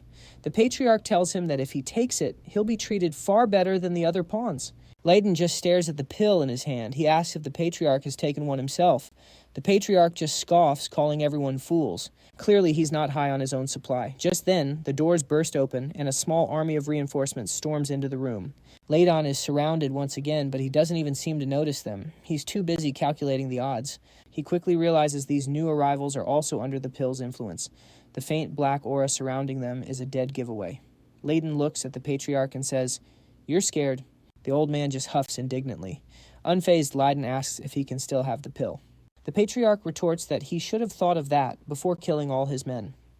In a surprising turn, Leiddon says he can boost the patriarch's standing by helping him join the higher-ups. The patriarch thinks Leiddon is just being arrogant. "Fine then," he says, "let's speak openly." Leiddon challenges him, "Go on, give the order to kill me. But 2/3 of your men will die in the process." Leiddon continues, "And I'll be aiming for you first." The old man is met with total silence. He can tell Leiddon isn't bluffing. Leiddon then poses a simple question. What will the patriarch report to his superiors if everyone here ends up dead? The patriarch visibly weighs his options before finally conceding, "Take the pill." Lean smirks. He knows he's immune to all poisons, so the pill's deadly side effect is basically just flavor text for him. But the patriarch isn't done. He tells him to take the other 2 pills as well. He wants to cut Lein's remaining lifespan down to a single year to guarantee his loyalty. The patriarch declares that he's betting his own life on Lein. Leiddon's internal monologue is basically, "Thanks for the free XP." He swallows all 3 pills without hesitation. The patriarch's face breaks into a grin, looking like he's the one who just won the lottery. Leiddon puts on a good show, pretending to feel the immense power and its side effects. The patriarch warns him not to try anything foolish, reminding him that he's now living on borrowed time. Leiddon just nods calmly. Understood. He acts as if he fully expected there to be strings attached, which seems to satisfy the patriarch. "Come with me," the patriarch says. They head outside to a waiting carriage where Leiddon is blindfolded for the journey. They sit across from each other in complete silence. The patriarch breaks the silence, asking why Leiddon dislikes being called a hero. Leiddon replies that heroes are just people who end up having to solve everyone else's problems. He claims his only motivation was a personal grudge against the slashing sword model. After a moment of silence, the patriarch lets out a laugh. "So you're a fake hero," he says clearly, appreciating the honesty as their carriage rumbles through the mountains. When they arrive in Yongshao, Leiddon immediately feels a shift in the atmosphere. The patriarch then tells him to get out of the carriage. Leon's danger sense is screaming as they step into a hidden building. Incredibly even, while blindfolded, he can perceive the structure's layout. They're heading underground, and the air grows heavy and thick. They proceed through a number of guarded hallways. Beneath the cloth, Leon's eyes fly open. He senses no fewer than 8 fighters at the Grandmaster level. This isn't just some small dojo. This is an army. And then he feels it, an incredible, overwhelming energy coming from the room up ahead. If that aura belongs to a person, they are an absolute monster. But there's another stranger energy beside it. Peculiar. Just who on earth are these people? Leon's jaw tightens as they come to a halt. His blindfold is removed, revealing a man sitting at a desk in the corner of a dimly lit room. Leon realizes this man is the source of the odd energy. The red-haired man asks if Leon truly consumed 3 pills with his own hands. Leon is taken aback that they would so casually mention the demonic cult by name. The red-haired man informs him that he only has 1 year to live patiently, laying out the grim calculation. Leon puts on a convincing show of horror. He turns to the patriarch and demands, "Is that true?" The patriarch merely nods. Leon hisses a verbal threat, "I'll kill you before I die." The patriarch flinches. It's then that the red-haired man dangles the bait. "I know a way to break the restriction." He asks if Leon wants to live, and Leon screams back that of course he does. The red-haired man smiles. Leon's internal monologue, however, is as cold as ice. He can tell this man is a high-level schemer, and he knows for a fact that he's lying. There is no way to lift the pill's curse. Leon has just walked into the lion's den, and now he's pretending to be a wounded lamb. He knows the cure is a lie, but he intends to find out exactly what this organization wants from him during his last year of life. And judging by the 8 grandmasters in the hall, it probably won't be community service. Our boy Leon narrows his eyes, his mind already 3 steps ahead of the red-haired snake standing before him. He decides to play along for now, telling himself he will dance to whatever tune they want to play. Ma Lingren stands there, looking for all the world like a refined gentleman. But Leon is focused on only one thing, figuring out where those cursed pills originated and who's really funding this circus. Leon puts on his most desperate voice and asks what exactly he needs to do to get his hands on the cure for the pill's curse. Ma Lingren gives him a look that is half pity and half arrogance, telling him that from now on he will do exactly as he is told. Playing the part, Leon draws a line in the sand, declaring he won't kill anyone who isn't evil, as if he still has some honor left to maintain his cover. Ma Lingren laughs it off, saying that he'll kill anyone, regardless of their morals. He does admit, though, that most of their targets happen to be scum anyway. Leon looks him dead in the eye, asking for a name and wanting to know who this boss thinks he is, with a smug smirk. The red-haired man introduces himself with a title that carries a lot of weight in the underworld, the Malyang'an.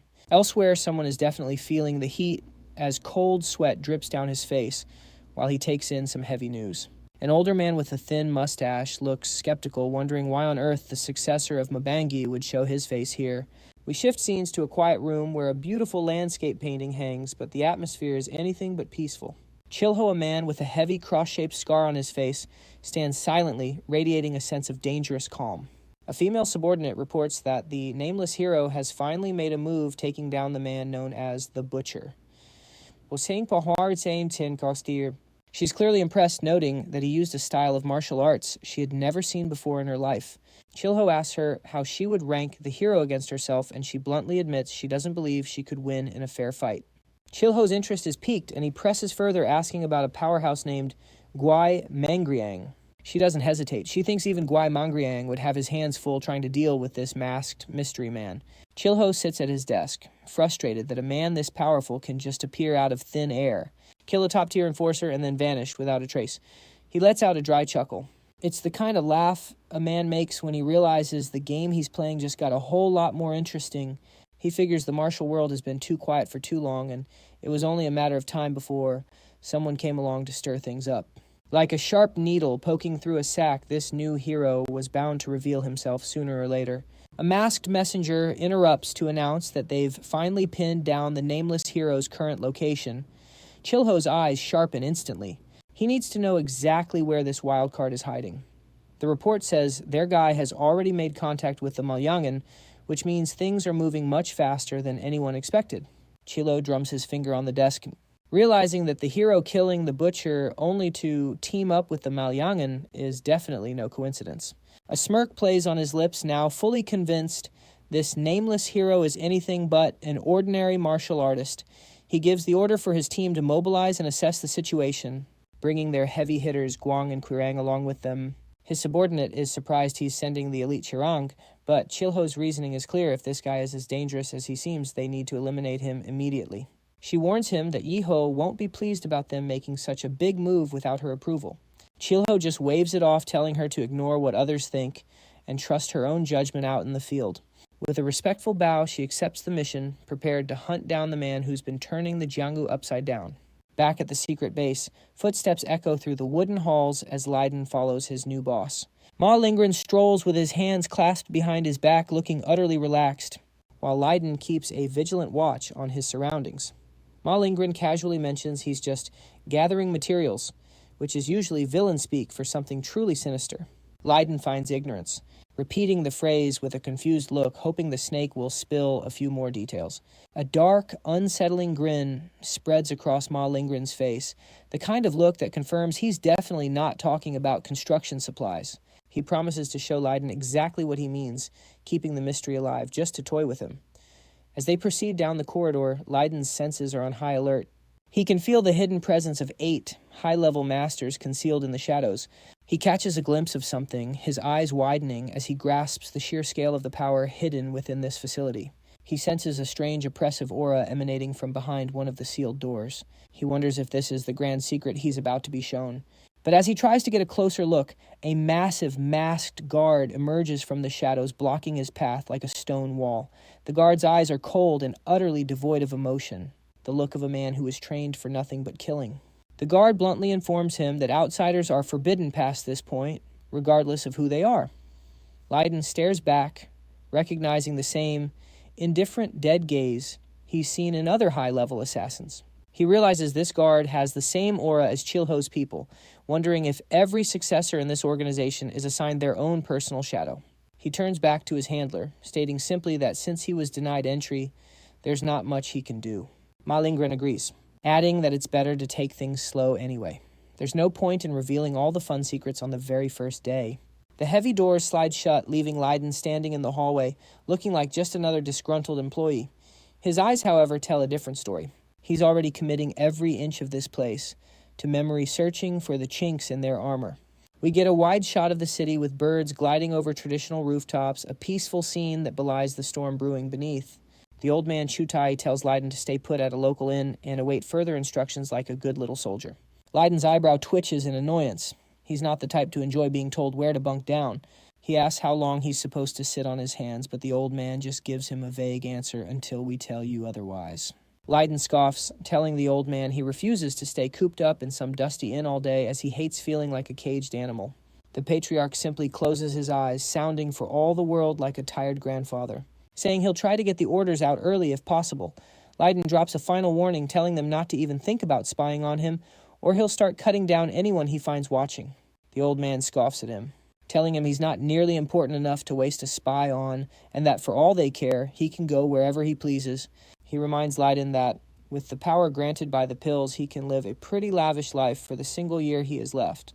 Leiddon stands alone before the gate, as the carriage rattles away looking for all the world like an abandoned man. He watches them depart with a cynical expression, knowing that unimportant is exactly how he wants these fools to see him.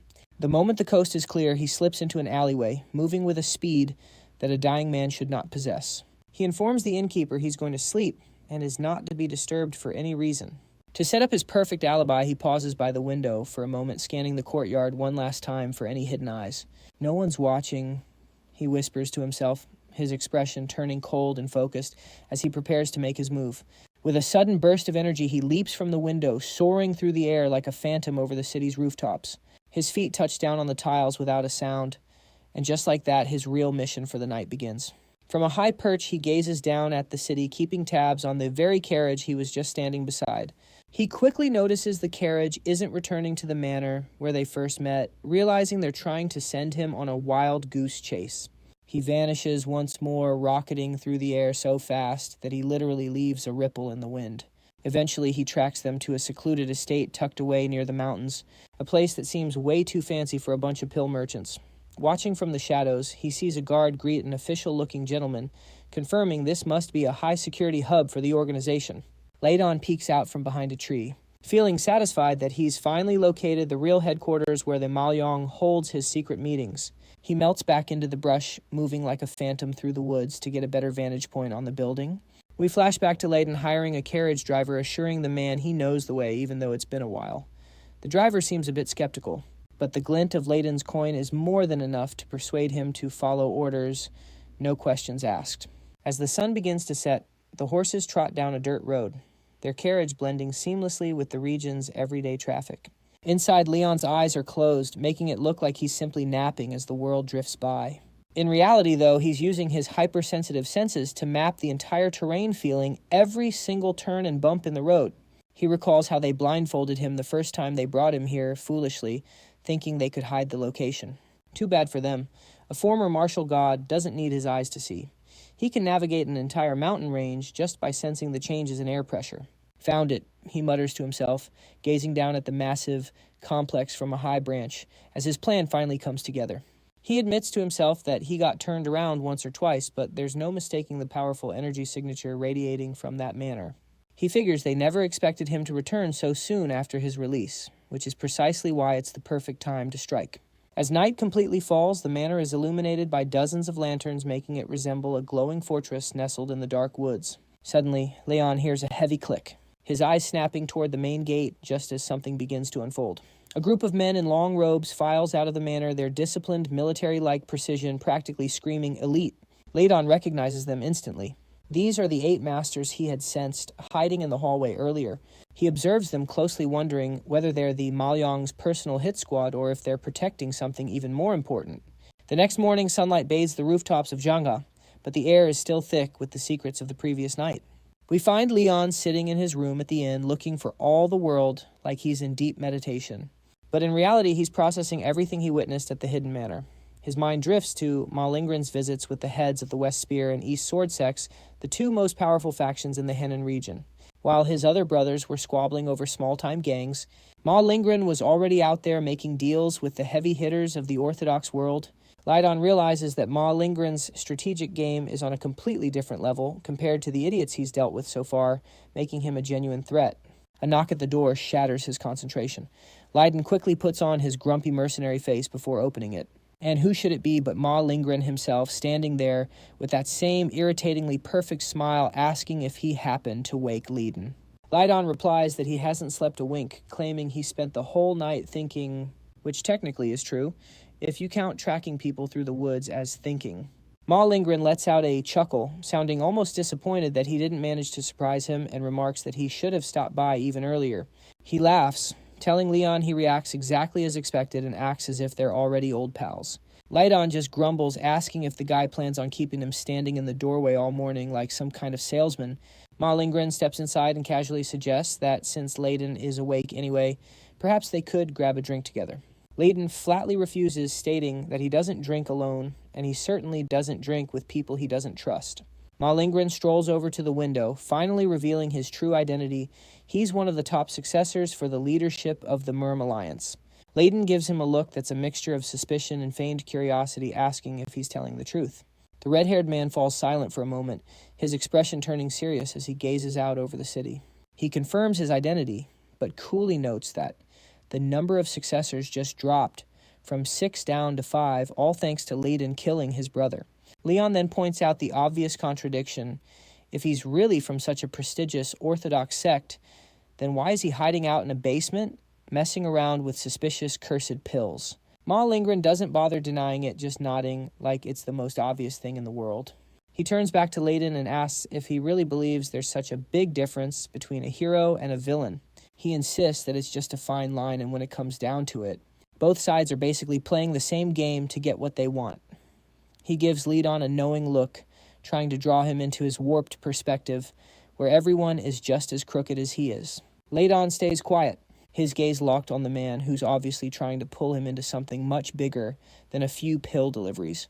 Ma Lingren reaches into his robe, pulls out a heavy-looking pouch, and tosses it to Leiddon with complete nonchalance. He says there's 1,000 taels inside and suggests that since Leiddon is having trouble sleeping, he should go find a brothel and have a nice drink. Leiddon catches the pouch, thinking that this monster is being unusually generous for someone who should be his enemy. He watches Ma Lingren head for the door, feeling like a predator is wagging its tail, trying to bait him into a trap. He asks why he's getting such great treatment after taking out a bunch of the organization's guys and chowing down on their priciest pills. Leiddon's tone is sharp. He knows that in this world, nothing comes for free. Ma Lingren pauses and looks back, explaining there's another reason he's taken such a liking to our boy. He claims that seeing Leiddon has helped him realize that genuine human connections can still be found in this cold, harsh world. He puts on a look of false sincerity that might have worked on anyone who hadn't been alive for a century, unlike Leiddon. Leiddon scoffs, telling him to cut it out with the cringy brotherhood talk, since they're both grown men. Ma Lingren's smile doesn't falter. In fact, he seems to be enjoying Leiddon's directness more than anything. He claims that from the very moment they met, he felt a profound karmic connection with Leiddon that he simply can't ignore. He sums it all up in one simple sentence. "Let's just say I like you." Leiddon stares after him, not buying a single word of that sentimental nonsense for a second. A small smirk plays on Leiddon's lips. He knows exactly what kind of game this red-haired snake is playing. He figures an average guy in his 20s would probably fall for this man's charm and smooth-talking routine. And with 1,000 taels thrown in as a bonus, most people would be ready to pledge their life to a boss like that. But Leiddon simply gives a slight bow, thanking him for the cash, and playing the role of a grateful mercenary. He promises to put the money to good use, all while secretly plotting how he'll use it to tear down this guy's entire operation. The following day, Leiddon meets with the old patriarch again, who assigns him a very specific and very shady mission. He wants Leiddon to take out a man known only as the Lustful Monk, a fellow who's been stirring up all kinds of trouble in the area.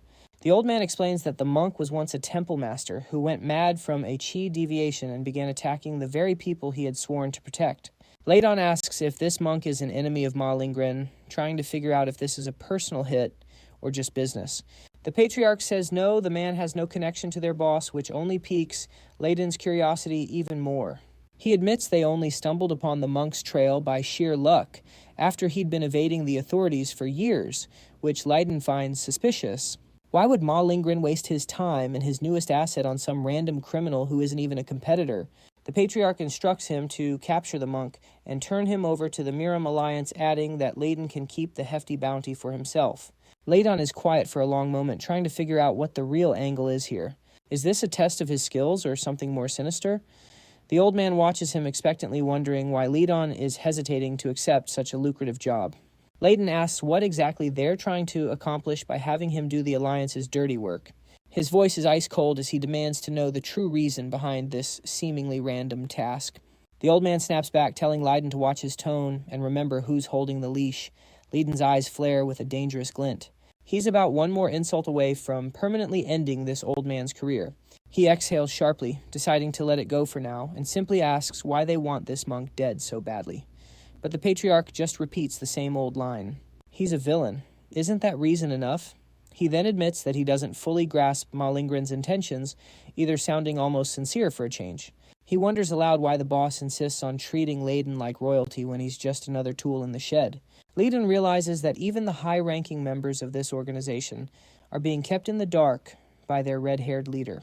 "Fine, I'll go get him," Leiddon says, getting to his feet to head out on his first official mission. He's decided to play along with their little game, at least for now. His face becomes a mask of cold resolve. He thinks to himself that he has absolutely no intention of losing Ma Lingren's trail, no matter where this mission takes him. We jump to a scene of chaos at night. Fire is burning in the woods, and the air is filled with the smell of smoke and blood. Several guards are lying dead on the ground, their swords scattered as a carriage sits abandoned in the middle of the carnage. A bloody hand grips a heavy staff, the person behind it breathing heavily as the embers fly through the air.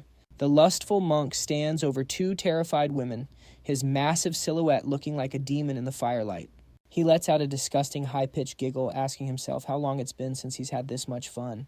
He licks his hand, his eyes wide and crazed, looking like a man who's completely lost his humanity to his own urges. The women are paralyzed with fear, their eyes filled with tears as they realize there's no one left to save them. Someone like you should be dead and gone. A voice cuts through the darkness, cold and sharp as a blade. The monk snaps his head around his crazed expression, turning into one of pure rage at the interruption. Leiddon steps into the light, looking down at the monk with total disgust, finally understanding why he was sent here. The monk laughs, his staff shaking, as he asks Leiddon how many more heroes he's going to have to kill tonight. Leiddon tells him he came alone, his posture relaxed as if he's just dealing with a minor pest. He adds that there's no need to bring a whole crowd just to catch a pathetic piece of trash like this monk. The monk's smile turns predatory. He loves it when his victims think they're tough enough to take him on one-on-one. He points his heavy staff at Leiddon. Leiddon's face doesn't change. He's heard this kind of villain's speech 1,000 times before. The monk lunges forward with incredible speed, his staff cutting through the air with a deafening whistle. A massive explosion of dust and debris hits the ground where Leiddon was standing just a second ago. The monk swings again and again, his brute strength turning the trees around them into kindling. Leiddon moves like a blur, flickering from one spot to another as he dodges every single strike with inches to spare. The force of the monk's attacks is so great that a shockwave of energy rips through the forest, lighting up the night sky. Leiddon slides across the ground, his eyes already reading every movement of the monk's sloppy, power-heavy style. The monk pulls back for a massive overhead strike, thinking he's finally got Leiddon cornered, but the staff stops dead in midair. Leiddon's eyes stare right through the villain with bone-chilling calm. Leiddon ducks under the follow-up swing, his movements as fluid as water as he closes the distance in a heartbeat. He winds up a punch, his fist glowing with a faint, concentrated energy that signals the end of the fight.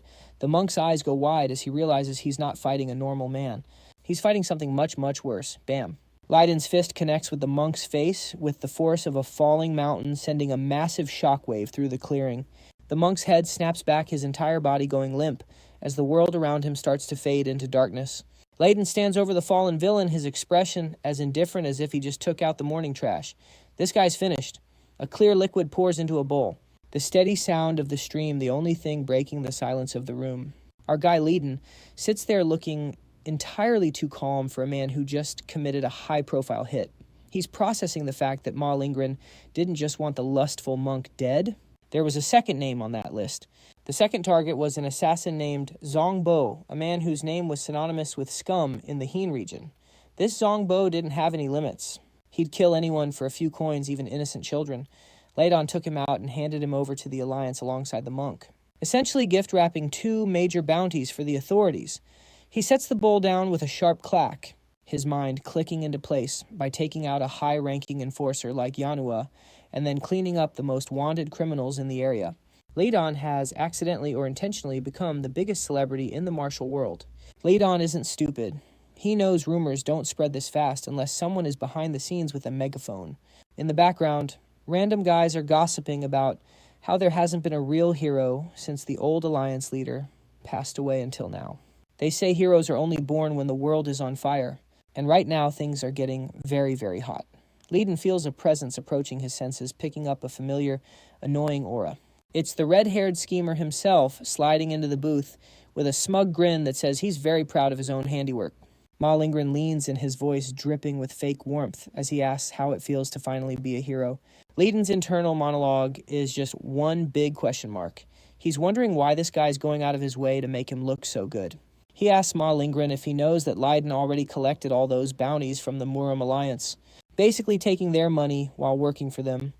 Ma Lingren just lets out a short, dry chuckle, looking like he expected nothing less from his new star. He tells Leon that knowing the truth doesn't change anything in the grand scheme of things. In his twisted logic, people will just assume a hero like the unnamed warrior We'll use all that bounty money for a good cause. Anyway, Leon closes his eyes, suppressing a smirk at the sheer audacity of the manipulation being played here. Ma Lingren waxes poetic, saying that a true hero just needs to seize the right moment. And even the same kill can be viewed differently depending on the timing. Leon takes a sip of his drink, finally asking the billion-dollar question, "Why the hell are you doing me all these favors?" Ma Lingren looks at him like he's crazy, claiming that all of this, the reputation and the money, is just a simple gift. He says it's a commemorative present to celebrate their brand new friendship, which is about as believable as a wolf giving a gift to a sheep. Leon just stares at him, his "I'm done with this" expression reaching its absolute peak. We cut to the Jianghu Martial Academy at night, a massive structure that serves as a front for something much darker. A white blur streaks across the training grounds, the sound of wind whistling as someone moves with supernatural speed. A guard on patrol catches a flicker of something in the corner of his eye, but by the time he turns around, there's nothing there. Another guard looks up at the roof, hearing the faint tap-tap of feet on the tiles, his confusion growing. It's our boy Leon in his full unnamed warrior gear, thinking to himself that he's not the only one being hunted. He's been doing plenty of scouting of his own. He slips through the shadows, his boots making zero noise on the polished wooden floors of the academy. He realizes that while the organization has hidden hideouts all over the province, this academy is the beating heart of their entire operation. 2 guards pass by, completely unaware that a max-level god is hovering just a few feet away in the darkness. Leon lingers in the hallway, his silhouette framed by the glowing paper lanterns as he listens for any useful intel. He's been monitoring the old patriarch for days, now waiting for the mask to slip. We jump back into the past as the patriarch asks Ma Lingren what exactly their new hero has been up to. Ma Lingren's eyes are cold and focused as he listens to the report. The old man says Leon is just living the standard mercenary life, visiting brothels, drinking, and wandering around like a man with no purpose. Ma Lingren doesn't care about Leon's hobbies. He just gives the order to find more ways to make the unnamed warrior even more famous.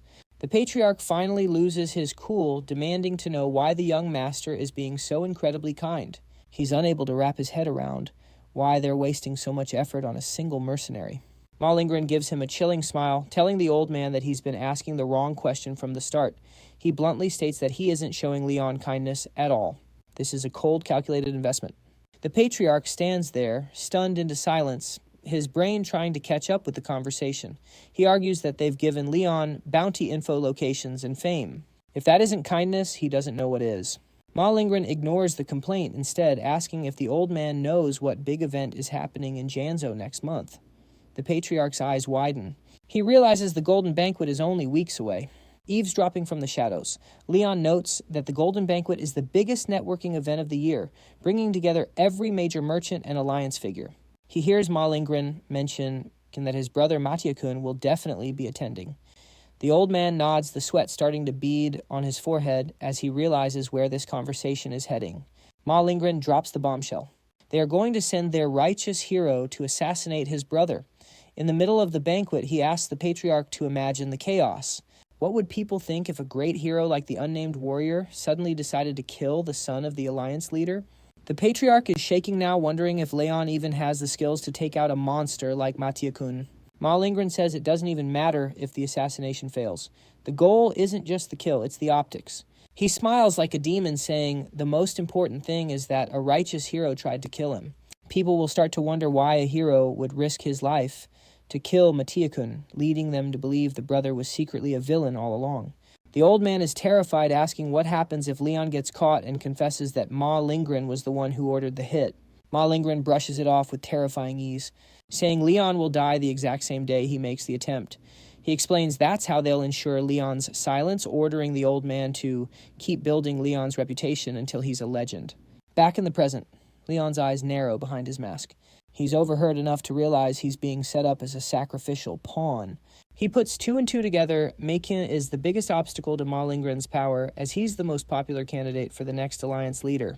If the Golden Boy dies or has his reputation destroyed, Ma Lingren becomes the undisputed number 1. But one thing is still bugging Leiddon. What on earth did Ma Lingren mean by that? What kind of secret weapon are they planning to use on him? The scene cuts back to the academy the next morning. Its peaceful architecture completely masks the massive betrayal being plotted within its walls.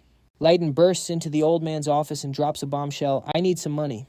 The patriarch just stares, his white eyebrows twitching as he wonders what on earth this hero has planned now. Leiddon claims that since he's supposed to be a proper hero now, he needs to start looking the part. He gives the old man a look that's pure, "Pay me, or you'll find out." His confidence is at an all-time high. He argues that a hero needs a top-tier sword and legendary armor, and that kind of gear doesn't exactly grow on trees. The old man sees right through his act. Sighing that Leiddon just wants his cut of the profits, he asks how much he's looking for. Leiddon casually asks for 20,000 taels, a sum so massive it nearly gives the old man a heart attack. "Are you out of your mind?" the patriarch screams, thinking Leiddon treats gold like it's just dirt on the side of the road. He unloads a verbal tirade, his face turning beet red as he processes the sheer audacity of the request. Leiddon doesn't flinch, telling the old man to go right ahead and repeat his words to young Master Ma and see how he reacts. He turns his back and heads for the door, knowing full well he has them right where he wants them. The door slides shut with a heavy thud, leaving the old man standing alone in the silent room. The patriarch is literally shaking with rage, his fists clenched, as he realizes just how much leverage this mercenary has over their plan. Leiddon walks down the hallway, thinking to himself that this mission will decide the future leader of the entire martial world. He knows Ma Lingren can't refuse the request, because he needs his hero to be happy right up until the day of the banquet. "I will take full advantage of your kindness." Leiddon thinks his internal monologue sounding more like a villain's than the hero he's supposed to be. The next day, the sun rises over the academy, once more heralding the start of a new day of manipulation. A heavy black pouch is handed over, the sound of clinking coins like music to any merchant's ears. Leiddon looks down at the bag, genuinely surprised they actually gave him the full 20,000 taels without even trying to negotiate. We see a flashback of Ma Lingren casually telling the old man to just give Leiddon whatever he wants. The patriarch tried to argue that a few thousand should have been plenty, but Ma Lingren knows that the bigger the investment, the bigger the payoff. The old man's face is a mask of pure resentment. He looks like he wants to strangle someone. He's disgusted at having to hand over a fortune he's never even held himself to a guy he considers a total scoundrel. He turns his head away as Leiddon takes the money, unable to even look at him. Leiddon walks out with the bag, the heavy doors closing behind him as he makes a clean getaway. Our guy glances sideways, his expression unreadable. He's just made a massive profit, but he knows the real price will be due soon enough. We get a wide shot of the bustling city of Zhangao, where people are going about their lives, completely unaware of the shadow war happening right in their own backyard. Construction is in full swing at the main square, with piles of lumber and stone being moved into place. Leiddon watches the workers, the sound of hammers striking wood echoing through the air. He stands with his arms crossed, his gaze fixed on the massive stage being built for the upcoming banquet. He's heard that the alliance leader himself is going to give a major speech here, which means security is going to be insane. Ma Lingren approaches, and Leiddon immediately mocks him for calling his own father the leader, instead of just dad. Ma Lingren simply replies that he likes to keep business and family separate. Ma Lingren notes that Leiddon looks like he's in a great mood today, probably because his pockets are suddenly much heavier. Leiddon agrees that money is certainly a nice perk, thanking Ma Lingren for the 20,000 taels and acting as if he's seeing the young master in a whole new light. Ma Lingren gives him that "trust me" smile, saying he's just happy that Leiddon understands how much he values their connection. Leiddon decides to push his luck, asking if he might pose one more personal question while they're on such friendly terms. He glances back toward the secret room from the other night, asking what was really behind those doors the guards were so keen on protecting. Ma Lingren's smile falters, for just a fraction of a second his eyes turning cold behind that polite exterior.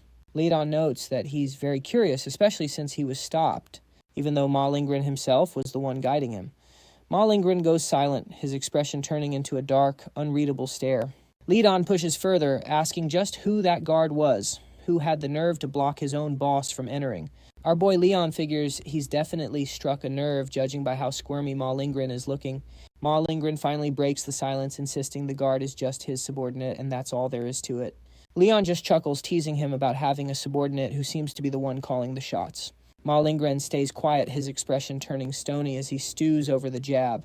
Sensing he's pushed enough, Leon decides to back down, saying he'll drop it since it's obviously a touchy subject, and noting there are plenty of other things to see around the city. With a cheerful wave, he strolls off as if he doesn't have a single care in the world. Ma Lingren just watches him go shooting daggers with his eyes that could probably turn water to ice. Leon can't help but smirk as he walks away, pleased that he's gotten under the skin of the guy who fancies himself the master manipulator He muses that if Ma Lingren believes he can pull everyone's strings with just a little smooth talk and some money, he's got another thing coming. The scene pans out to show Leon sauntering off, leaving Ma Lingren standing frozen like a gargoyle by the pillars. Leon isn't worried. If Ma Lingren is a poisonous snake, well, Leon spent his past life wrestling with serpents 10 times his size and twice as cunning. All of a sudden, the scene shifts to a shadowy room where a blood-curdling scream echoes as a giant fist repeatedly smashes into the floor. Each impact booms like thunder, shaking the small space. We see the back of a huge muscular man, the veins on his arm bulging and pulsing with a sickening purple glow that looks ready to pop. His entire body is crisscrossed with these glowing purple lines like a roadmap of pure agony. He's panting hard, his eyes are wild and unfocused, and he's clearly struggling just to hold himself together. His gaze drifts to a small barred window on a heavy steel door, his expression one of pure primal torment. On the other side of the door, the patriarch is watching, remarking that the test subject is holding up well and that he's feeling optimistic about this experiment. He mentions that if the prisoner can just hang on until the incense stick burns all the way down, the procedure will be a resounding success. Ma Lingren is right beside him, anxiously biting his thumb, fully aware that their entire scheme depends on the outcome in that cell. A gut-wrenching groan escapes the room, making the old patriarch jump. "No, you have to endure..." The patriarch yells at the door, his voice filled with the desperation of a man who's bet everything on a single roll of the dice. Inside, the man has collapsed into a fetal position, growling like a trapped animal as that strange purple energy violently courses through him. He starts hammering his fists against the walls again, leaving huge dents in the solid stone in a desperate attempt to fight the pain. The patriarch is getting frantic. The prisoner lets out one last terrible scream before coughing up a spray of dark blood all over the floor. The blood splatters against the little viewing window, and the patriarch's face falls as he realizes something has gone terribly, terribly wrong. A heavy thud is heard from inside as the body slumps to the floor, followed by a dead silence that's somehow even scarier than all the screaming. The patriarch glances down at the incense burner, his shoulders slumping in defeat as he takes in yet another failure. He shuts his eyes, and the sheer weight of his disappointment seems to age him, making him look even more frail than before. Ma Lingren's expression is one of pure, unfiltered rage, his eyes practically glowing as he glares at the blood-spattered door. Trying to find a silver lining, the old man points out that this subject did manage to last a little longer than the previous one. Just then he hears footsteps in the hallway and whips his head around in surprise. It's that same masked guard from earlier, the one Leon had pegged as particularly dangerous and full of himself. Ma Lingren, his voice trembling with rage, orders the guard to open the door this instant. The guard doesn't budge, telling his boss to calm down and flatly refusing to move, reminding him they had an agreement not to force the door unless it was opened from the inside. He calmly states that rules are rules, and that applies to everyone, including Ma Lingren. Ma Lingren gets right up in the guard's face, telling him to move it, or he'll be reporting this insubordination to his higher-ups. He shrieks at the guard, "Who do you think you are? Am I your subordinate now?" Suddenly, another heavy thud echoes from inside the room, and a flicker of understanding crosses the guard's eyes. He gives Ma Lingren a look that's a strange mix of pity and chilly detachment as a single drop of sweat rolls down his forehead, the tension becoming almost unbearable. Ma Lingren glares right back, searching the guard's expression for any crack in his composure. "Who is in that room?" Ma Lingren demands, his voice low and threatening. His patience is wearing thin, especially since his authority is being openly questioned in his own headquarters. The guard simply lowers his gaze, remaining silent and refusing to spill the beans. Ma Lingren grinds his teeth so hard it sounds like they might just shatter. He lets loose a string of curses, yelling that if they didn't trust him, they never should have brought him on for this mission to begin with. He rants that if they chose him, they should have trusted him to the very end of the line. The patriarch is shocked. He's never seen the usually cold and emotionless Ma Lingren get this genuinely angry before. The guard simply tells him to go back to his room, and Ma Lingren retreats, cursing under his breath. We cut back to Leiddon's room at the inn that night. The lanterns cast long shadows against the walls. Leiddon opens the door, looking surprised to see a visitor at this hour. It's Ma Lingren, standing there with a calm, polished face, as if he didn't just have a mental breakdown in a basement an hour ago. He asks if Leon would like to grab that drink, now sounding like he's in desperate need of a distraction. Leiddon looks at him with a mix of suspicion and amusement, wondering what brought on this sudden change of heart. He lets out a small laugh, his expression softening as he plays the part of the friendly mercenary once again. He says the timing is perfect since he was just thinking about having a drink himself to celebrate his new fortune. The clear liquid fills the bowl once again, the surface rippling in the lantern light. They sit across from each other with a plate of food between them, looking for all the world like two old friends sharing a meal. Leon decides to go for the throat, asking if Ma Lingren is doing all of this on his own or if he's actually working on orders from the alliance leader. Ma Lingren keeps pouring the drink, his expression staying perfectly neutral as he processes the question. He asks Leon what he thinks, and our guy bluntly says he thinks Ma Lingren is acting entirely on his own. Ma Lingren looks up, asking for the reasoning behind that assumption. Leiddon mocks him again, saying that no matter what, the righteous alliance leader would never be involved in such shady underground activities, right? Ma Lingren lets out a short, dry chuckle, looking like he's enjoying the game of cat and mouse, and gives a vague, non-committal answer. Maybe, maybe not. Leon narrows his eyes, realizing the guy's just going to keep stonewalling him with riddles. Ma Lingren lifts his bowl, reminding Leon that the more secrets a man knows, the sooner he's likely to end up in a grave. He tells him not to ruin their connection with useless curiosity, while Leiddon thinks to himself that this is rich coming from a guy who's planning to kill him in a few weeks. Leiddon wipes his mouth, thinking that in some twisted way, Ma Lingren's commitment to being a lying snake is almost impressive enough to be called admirable. He reaches into his robe and slides a small rectangular object across the table toward Ma Lingren. He tells him to take it, his voice calm and unreadable. Ma Lingren looks down at the gift, his confusion showing on his face for the first time that night. He realizes it's just a simple whetstone used for sharpening blades and asks if this is really what Leon is giving him. Leon says it's reciprocation for all the favors Ma Lingren gave him, acting like he wanted to buy something grand but didn't know what a fancy guy would like. He stands up, telling Ma Lingren that he's tired and is going to head off to rest first. He tells the young master to finish his drink and be safe on the way home, flashing a smile that doesn't reach his eyes. Ma Lingren sits alone at the table, staring at the whetstone in his hand, wondering if Leon just gave him a tool or a warning that his blade is already sharp enough to cut a snake's head off. Ma Lingren tells the masked guard to introduce himself, acting like he's just presenting a new co-worker instead of a literal shadow assassin. Leiddon leans back with that signature I don't care energy, telling the guard he doesn't have a real name and that unnamed is more than enough. The guard stares back through his mask, his voice as cold as ice, stating that he doesn't have a name either. Ma Lingren smirks, noting that there has to be some way to refer to the man who's been blocking their path all this time. The guard finally reveals his designation. He is simply known as Number 2. Leiddon's brain is already cataloging this info. He figures this guy belongs to the same secret hierarchy as the Number 7 he ran into earlier. He gives the guard a mocking little grin, asking if being Number 2 means he's the second strongest dog in the kennel. Number 2 stays perfectly still, but the air around him gets heavy. He's clearly not used to being talked down to by a dying mercenary.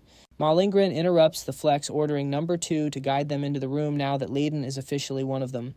The guard doesn't say a word, his eyes burning with silent resentment as he processes the order. The tension between the three of them is so thick you'd need a legendary sword to cut through it. Leiddon keeps his face neutral, but internally he's loving every second of this chaos. It's exactly the kind of friction he can exploit. Number 2 finally relents, telling them to follow him as he leads them toward the inner sanctum of the academy. They arrive at a set of massive, ornate wooden doors that look like they're holding back a mountain of secrets. Number 2 calls out, announcing that he's brought the young master and our hero for a visit. The doors slowly slide open, revealing a glimpse of the restricted area Leon has been dying to check out. The guard steps aside with a stiff gesture, his body language making it crystal clear that they aren't exactly welcome. Leon narrows his eyes, his senses already picking up a cocktail of strange energies coming from beyond the door. They step through the threshold, leaving the normal world behind. As they enter the heart of the conspiracy, Leon's eyes widen slightly. Even a former martial god like him wasn't expecting the sheer scale of this room. It looks like a high-tech alchemy lab, straight out of a nightmare, filled with massive jars, complex piping, and strange mechanical structures. The first thing that hits him is the smell, a thick, overwhelming fragrance of medicinal herbs that makes his head spin. He can tell right away that this is no ordinary pharmacy. The air is thick with the scent of high-grade elixirs mixed with lethal poisons. Rows upon rows of small wooden drawers line the walls, likely containing ingredients that would fetch a fortune on the black market. Stacks of books and scrolls are piled everywhere, detailing research that definitely isn't being taught in any orthodox sect. In the center of the room sits a giant brewing pot with several tubes feeding into it like a mechanical heart. Leon calls out, asking the person in the room if they plan on being polite enough to show their face. Ma Lingren looks back with a knowing smile, clearly enjoying the fact that Leon is finally seeing the real operation. We see the back of a woman sitting at a desk surrounded by mountains of paperwork and jars filled with strange liquids. Ma Lingren jokes that he brought Leon here because the researcher apparently needs to see another non-human person every once in a while. Leon just stands there looking unimpressed, while the woman doesn't even bother to turn around at first. A cold feminine voice sighs that the latest test has failed, again her tone full of clinical disappointment. She has her hair tied up in a traditional style, but there's nothing traditional about the dark aura she's radiating. She finally responds to Ma Lingren, her back still turned, as she absorbs the news of the failure. She slowly stands up and turns around, and for a split second, the entire room feels like it's been deprived of air. This is Lin Yanking, and she looks like a goddess of death who just finished her morning shift at the morgue. Leon's internal alarm bells go off immediately. He can tell just by the way she moves that she's an absolute monster in terms of power. He realizes she's leagues above the old patriarch or any of the guards he's met so far. This woman is the real deal. She walks past Ma Lingren without a single glance, her focus entirely on the new specimen in the room. She gets right up in Leon's personal space, her face just inches from his as she inspects him like a piece of meat. Leon breaks into a cold sweat, realizing her senses are so sharp she could probably count his heartbeats. She leans in even closer, her expression unreadable as she breathes in his scent. The silence stretches on the tension between them, reaching a breaking point. She finally asks if Leon is a new recruit, her voice dripping with a mixture of curiosity and boredom. She notes that he has a good scent, but Ma Lingren corrects her, claiming that Leon is actually his friend. She looks at the red-haired snake with an expression of total disbelief. Surprised that a man like him even knows the meaning of the word friend, she warns Leon that getting close to Ma Lingren is a one-way ticket to an early grave. Leon forces a smile, thinking to himself that he's already feeling the truth of her words deep in his bones. He then asks the million-dollar question, why in the world are the two of them traveling together anyway? She sighs, admitting that she's essentially been caught in a trap, the very same one Leon is currently walking into. She gives him a look of genuine pity, especially since she knows exactly whose trap he's walking into. She notes that there's something strange about Leon, a feeling she can't quite put her finger on. Our guy just stares back, his poker face holding strong, even under the gaze of an S-rank expert. Ma Lingren just laughs it off, saying that Leon is simply someone he wants to hold on to, no matter the cost. She considers this for a moment, her eyes never leaving Leon's face. Leon shifts the focus, asking what exactly they're making in this lab that requires so much secrecy. Ma Lingren gives a vague, ominous answer. It's medicine. He says something to make you invincible and something to save yourself.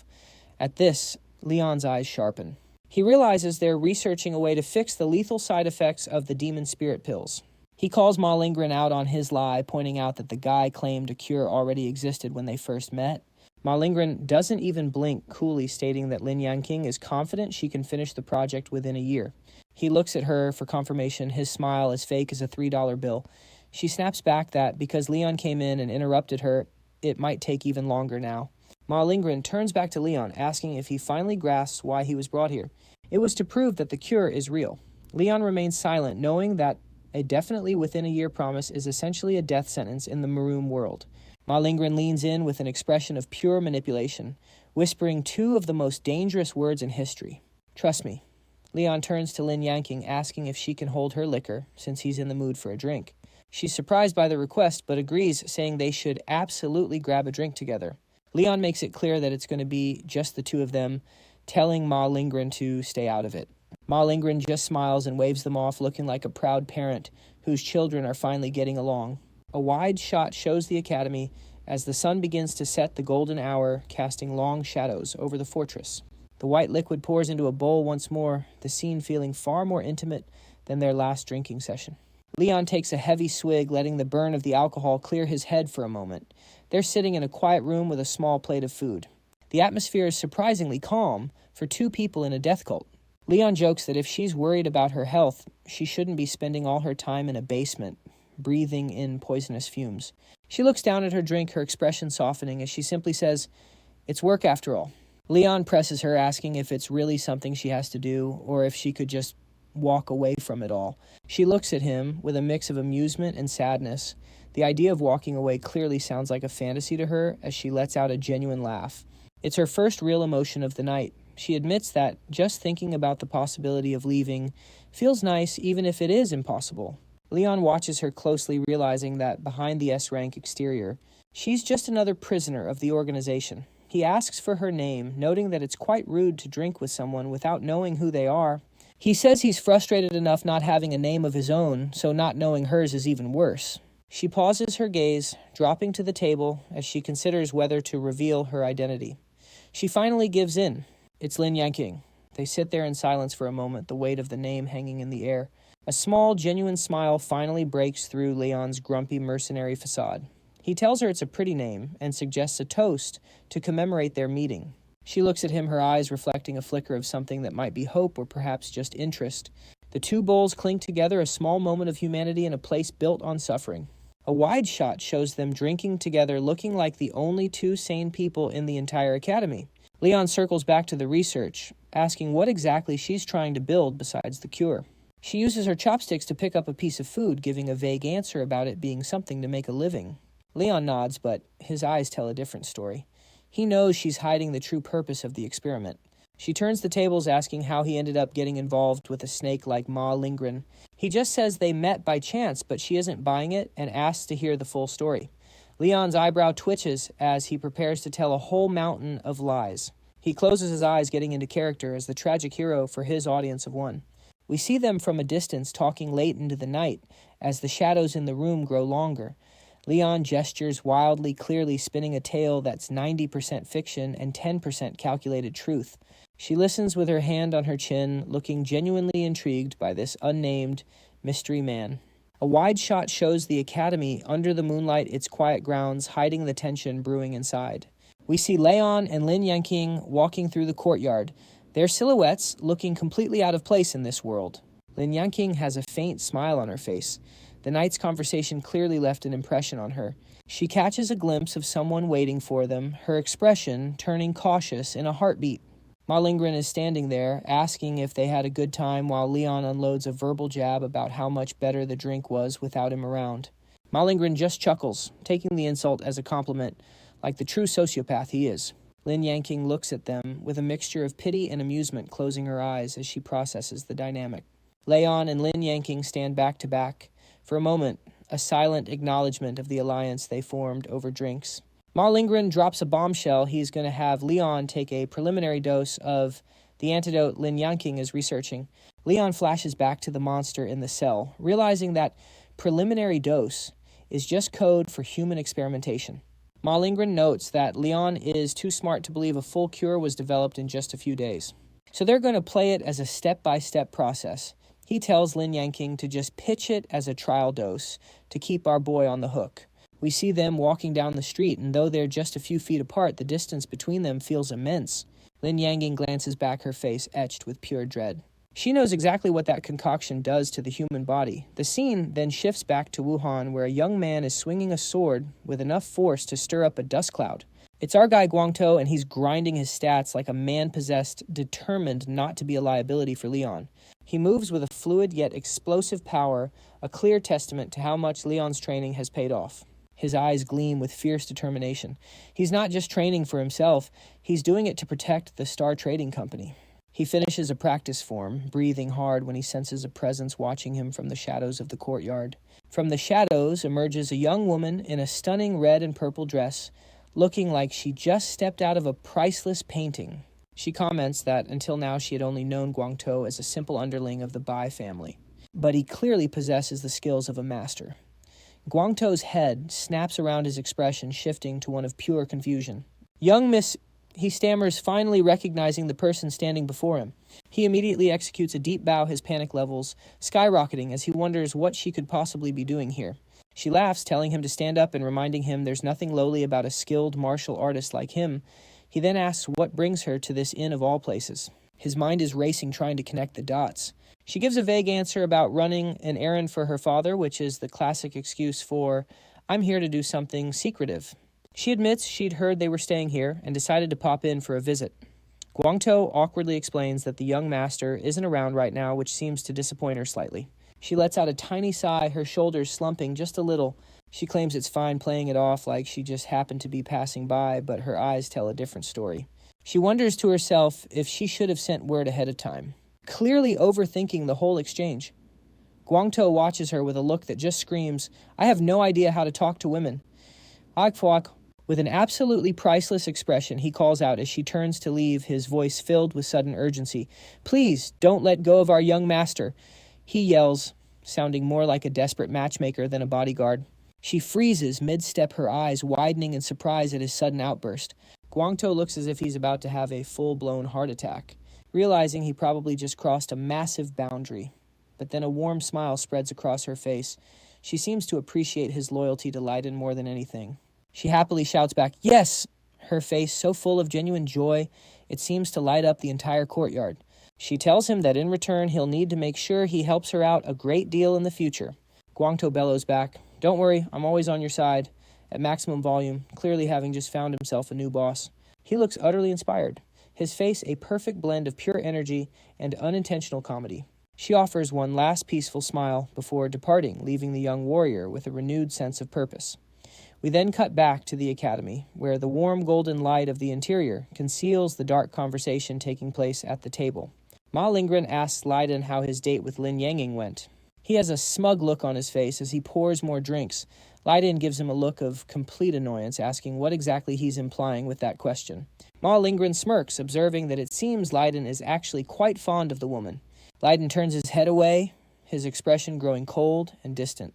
Ma Lingren leans in, claiming it's written all over Leiddon's face that he's falling for her.